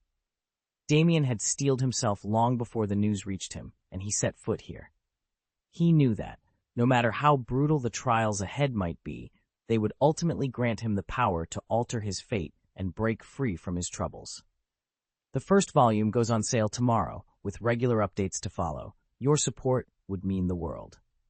Chapter 98, Launch Remarks. It's hard to believe that 44 days have passed since this novel first went live. As my debut Marvel fanfiction, I never imagined it would climb so quickly, surpassing 20,000 collections even before officially hitting the shelves. Thank you all for your steadfast support, for reading, for rewarding, for recommending, and for casting your monthly votes. I'd also like to express my gratitude to my editor for her invaluable guidance. I've completed all the new book recommendations, and while I'm a little disappointed not to have landed on the homepage, the response so far has far exceeded my wildest expectations. Please note that tonight's update will be delayed slightly. It will go live at 12:05 a.m. Once the novel officially launches, our goal is to keep it in the top 10 for at least 10 consecutive days. Your first purchases will make all the difference, so if you can, please support that crucial debut. From the bottom of my heart, thank you for helping make this possible. I couldn't do it without you. Chapter 99, Patience and Desire. Renoli, Damien, and the Predictor watched as Lacey muttered under her breath. "Is any of this actually useful?" she asked, brushing a stray lock of hair from her eyes. "I'm not sure," Renoli admitted. "Hard to say," the Predictor added, peering at the carved words. All three turned their attention back to Sonia, hoping her expression would betray some clue, anything. But Sonia's serene smile remained unchanged. Frustrated, they went back to studying the ancient stone tablets lining the temple walls, reading the commandments and teachings inscribed there. Hours slipped away in silence. Then a messenger arrived with news. The island's chef had landed, bearing a summons for Sonia. She raised an eyebrow and addressed them coolly. "I have other matters to attend to. If you trust me, you're welcome to stay. If not, you're free to leave the island on your own."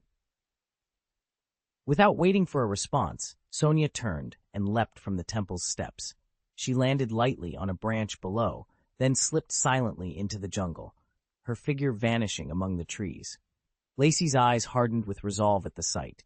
Renoli, Damien, and the Predictor stood frozen, each having witnessed every precise movement. By outward appearances, Sonia hadn't demonstrated overwhelming power, but none of them dared underestimate her. Sonia, Kyle, and Renaud waited in tense silence before the prophet. After all, behind Sonia stood Kassadin himself, the god of the void. Kyle ran a hand through his hair. "What do we do now? We've been here for hours, and still I can't think of any meaningful way to show our devotion." Renaud shifted uneasily. "If this goes on much longer, someone else might be chosen before we are." "Patience," the prophet replied calmly. "The trial depends on your character. Endurance and faith matter more than haste. Stay here for a day or two. Continue to demonstrate your sincerity." Kyle and Renaud exchanged uncertain glances, then nodded. Lacey, having no better idea, fell back on fervent prayers to the void, hoping to catch Kassadin's attention. Meanwhile, Sonia slipped away to the harbor. She oversaw the chef's arrival, guided them through the registration process, and explained the precise schedule of Kassadin's 5 daily meals. With that complete, she hurried back to the villa. On the villa's balcony, Kassadin sat motionless, staring into the distance. Sonia approached quietly and announced, "Master Kassadin, the chefs have arrived. Your next meal will be ready in 1 hour." Kassadin did not turn. His voice was a mere whisper carried by the wind. "Very well." Sonia lingered a moment behind him, watching the faint glow of dusk on the horizon. The calm before whatever judgment the void would render settled over them all. Damien allowed himself a small, satisfied smile. "Thank you for the compliment, Mr. Kassadin, but what should we do with those people now?" Kassadin shrugged. "Just leave them where they are." Sonia hesitated, her brow creasing with worry. "And if more strangers show up later, do we handle them the same way?" Damien glanced at her, then back at Kassadin. "Yes, I'll be able to tell if they're devoted enough." Sonia frowned. "How will you know?" He folded his arms. "The system lets me know." In Damien's experience, passing the system's judgment had nothing to do with raw power or social rank. It measured one's attitude toward the void, curiosity, genuine respect, and a deep yearning to understand it. If a newcomer met those criteria, a discreet notification would flash in his mind, and only then would he grant them access.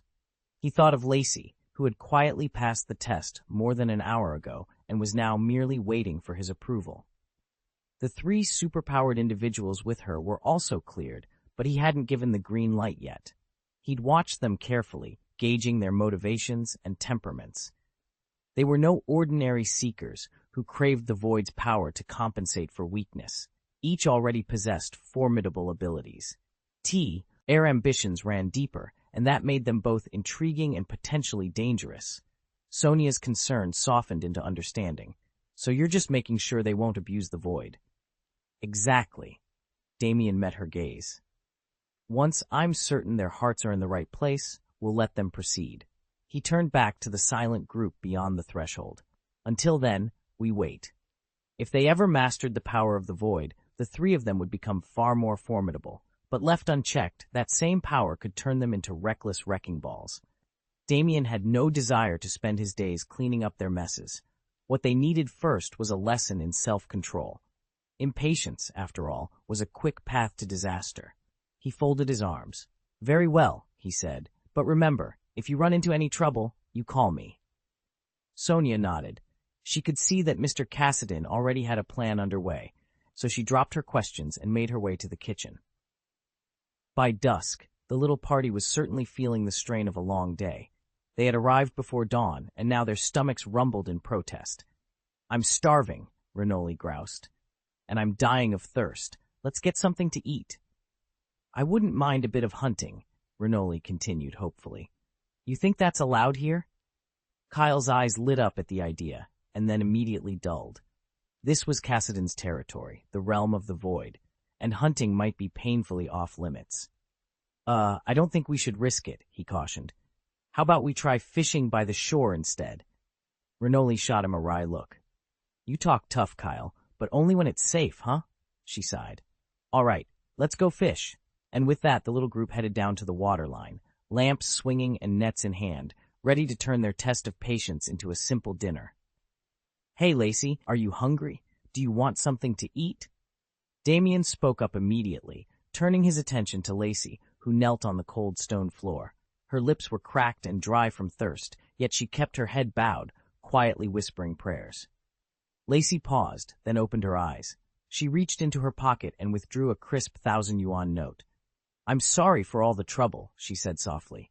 "Please, accept this as a token of my thanks." Damien opened his mouth to protest. It was a small favor. She didn't need to pay him. Before he could speak, though, the prophet standing beside him shook his head. "We'll be back soon," the prophet said. "Just wait here." Damien met Lacey's gaze, and, realizing her insistence, gently took the money from her hand. In another life, he might have abused her gratitude, but now, holding those bills in his palm, he felt only a pang of guilt.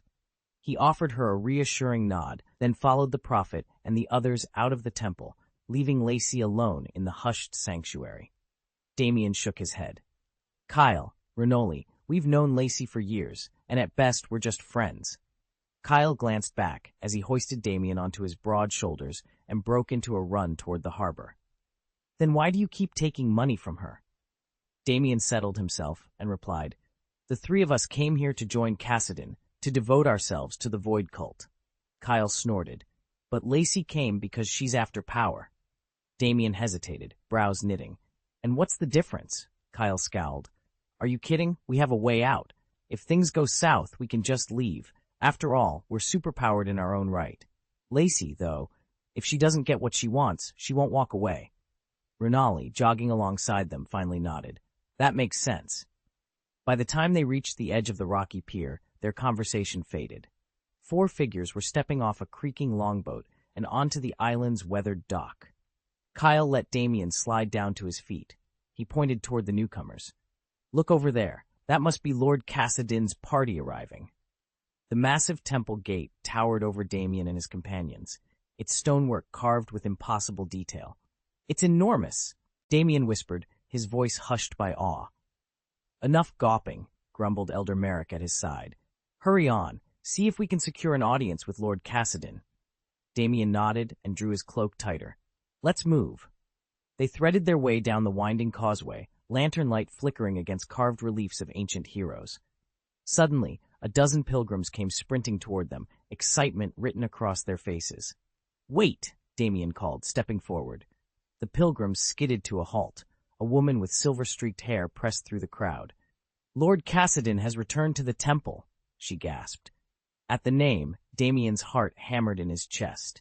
He drew a steadying breath and positioned himself at the head of his party. This was his chance, his first real opportunity to meet the fabled mage whose power and wisdom had shaped kingdoms. Determined, Damien led the way up the temple steps, every nerve alive with anticipation. Chapter 100. The Purpose of Establishing a Religion. Damien caught a flicker of movement out of the corner of his eye and shot his arm forward, intercepting whatever had darted toward him. Instantly, Barnett, Primo, and Philip ground to a halt behind him. "What are you doing?" Philip hissed. Damien planted himself between his brothers and the intruder, eyes narrowed. The newcomer's movements had been impossibly fast, far beyond the skill of any ordinary fighter. If it came to blows, Damien knew they would stand no chance. He had to talk their way out of this. The silver-haired man paused a few paces away, hands open and empty. His expression was calm, almost gentle. "Relax," he said quietly. "I mean you no harm." Damien studied him warily. The man's aura was strange, powerful, but not overtly aggressive. A second of hesitation, and Damien decided to risk it. "Who are you?" he demanded. "My name is Renoli," the stranger replied, inclining his head. "I'm a level 2 bounty hunter. My companions and I have come to pay our respects to Cassidon, the so-called God of the Void." At the name Cassidon, Damien's pulse quickened. Rumors of the Void God's newfound influence had spread like wildfire. Ambitious hunters and mercenaries were already flocking to him, hoping to claim a fragment of that power. "Let me guess," Renoli continued, a small smile playing at his lips. "You saw the same rumors and came seeking power too?" Damien said nothing, but his tense posture spoke volumes. Renoli spread his hands in an open gesture. "Then why not talk? You and I, and your brothers, might find ourselves on the same side. Who knows? We could end up allies." His tone was warm, sincere. He spoke not as a threat, but as a potential friend. Damien hesitated, glancing back at Barnett, Primo, and Philip. None of them looked eager to fight. Giving a slow nod, Damien relaxed his guard by a fraction. "All right," he said, "let's talk." Damien spread his palms and stepped back 2 paces. When Renoli heard him speak of seeking strength, his eyes gleamed with interest. Damien almost blurted out that he'd been blessed by the great void, but he swallowed the words. Instead, he said evenly, "I'm Damien of the Xandar City Guard. We've come here for power, too." He felt his pulse quicken as he recalled Master Cassidon's warning. Blend in, speak humbly, and conceal your true abilities for at least a month. With that advice in mind, Damien kept his tone neutral. Behind him, Barnett, Primo, and Philip, his fellow guards, stood silently, watching the exchange. Renoli gave a slow, amused smile. "Easy enough. We arrived at dawn and we're just about to cast nets for fish. Come join us, then maybe we can share our insights." Damien inclined his head. Very well, yet he remained on guard. Uniforms alone proved nothing, and only Lacey lingered deeper in the temple. If these newcomers encountered her first, the consequences might be disastrous. People with superpowers, even modest ones, set themselves apart from ordinary folk. On this vast, untamed island, many of the things that happen here never reach the outside world. Renoli wasn't cruel by nature, but out here discretion meant survival. "All right," she said at last. "Let's share what we know." Damien had just finished his shift and heard they planned to fish for their evening meal. He had the time, and though he was wary of Renoli, he trusted that Lord Cassidon kept a watchful eye over all of them. So he didn't refuse. "What's going on, Renoli?" he asked. Kyle joined them, stepping to Renoli's side. "Only Lacey is inside the temple right now," he reported in a low voice. "I doubt anyone's planning to storm in just yet." Renoli glanced toward the looming stone sanctuary. "You worry too much. This island belongs to Cassidon." Kyle shook his head. "We came here hoping to join the Void Cult. Even if our applications are rejected, Cassidon wouldn't just let an ordinary girl like Lacey die in that temple, would he?" Renoli met his gaze coolly. "This is his domain." Kyle frowned. "But what if Cassidon simply doesn't care?" "Don't worry about facing 10,000 enemies," Renoli whispered, his breath barely stirring the night air. Fear only what comes afterward. Damien nodded, eyes on the narrow path ahead. Beside him, Lacey, once a familiar face at the bounty bar, where she earned her credits with her charm, walked silently. Damien knew there was a world of difference between choosing that life and being forced into it. Now that Lacey had agreed to come along, her safety was his first priority, no matter what happened next. Thanks to a rare gift, Damien could pick up the faintest rustle of wind 100 meters away. He caught Renoli's lowered tone, read between the lines, and for a moment he let his guard slip. A grin broke across Damien's face. You know what? Let's turn this into a little contest. We'll fish at that bend in the stream, see who lands the most. Renoli's eyes lit up. All right, loser buys the winner a drink. Deal, Damien replied. Renoli's competitive spark wasn't just about bragging rights. He hoped to join the Void Cult, and if he succeeded, he'd have every opportunity to travel alongside Damien. Even if he failed, he told himself, he'd only come back stronger, unafraid to stand as an equal friend, regardless of power or status. As moonlight danced on the water's surface, the trio settled by the riverbank, each quietly determined to outfish the other and to protect one another, whatever the night might bring. A handful of them agreed at once, why wait, and headed straight for the shoreline to fish, trousers rolled up and chests bare. Inside the villa, Damien watched their silhouettes disappear against the cerulean sea while he ate. Renoli, Kyle, and the Prophet, 3 of the Void's would-be disciples, hadn't yet won his blessing, but they showed no impatience. In fact, they seemed perfectly content to bide their time here. Damien had no intention of granting them entry into the Void immediately. He preferred to wait a few days. If they remained as eager and committed then as they claimed to be now, he might consider extending the opportunity. After all, membership in the Void was a privilege reserved for those who were truly prepared and truly determined to grow stronger. As for Dam and the others, they could wait their turn. Sonia, he called between bites, have the gravity modules I asked for arrived yet? She slipped into the room, her boots silent on the marble floor. Yes, Mr. Cassadin. The shipment will be here first thing tomorrow morning. Damien arched an eyebrow. And what do you suppose I'll do with them? Sonia stepped back, folding her arms. I know you have access to the 100 times gravity chamber, far more effective than the standard units. If the other Void Cult instructors aren't already using these conventional devices, then I can't imagine why you ordered them. A faint smile curved Damien's lips. You'll find out soon enough. He turned back to the window, watching the figures at the water's edge.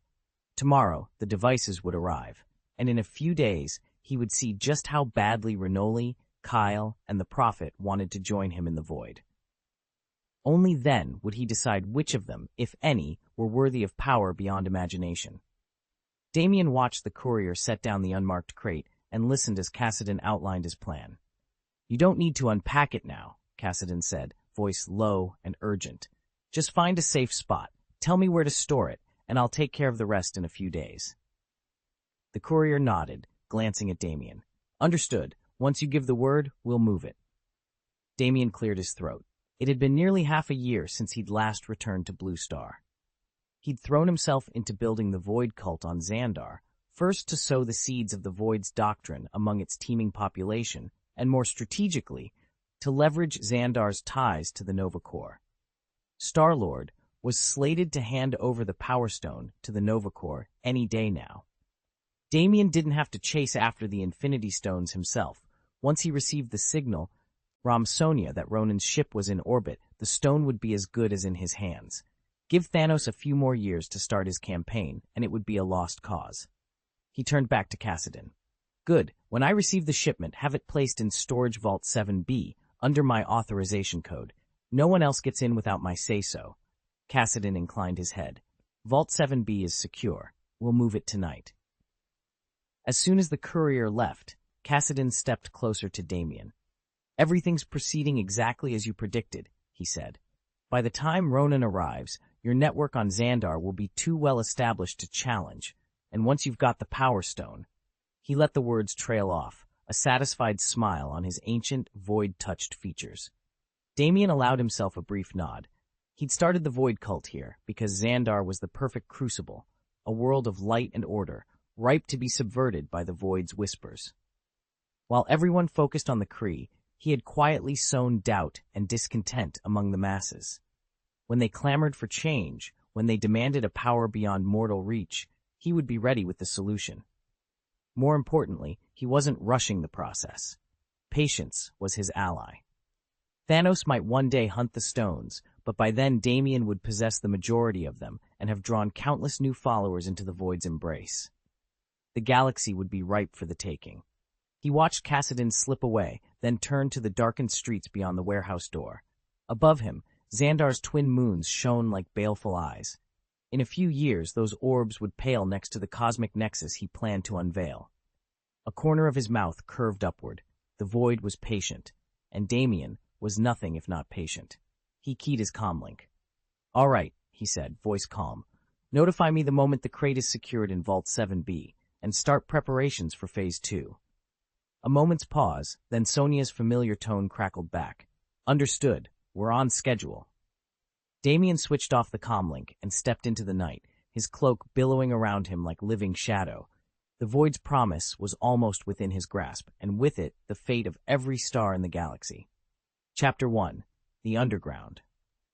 The moment Sonia learned there was a spot to store it, she didn't hesitate. She jumped at the chance.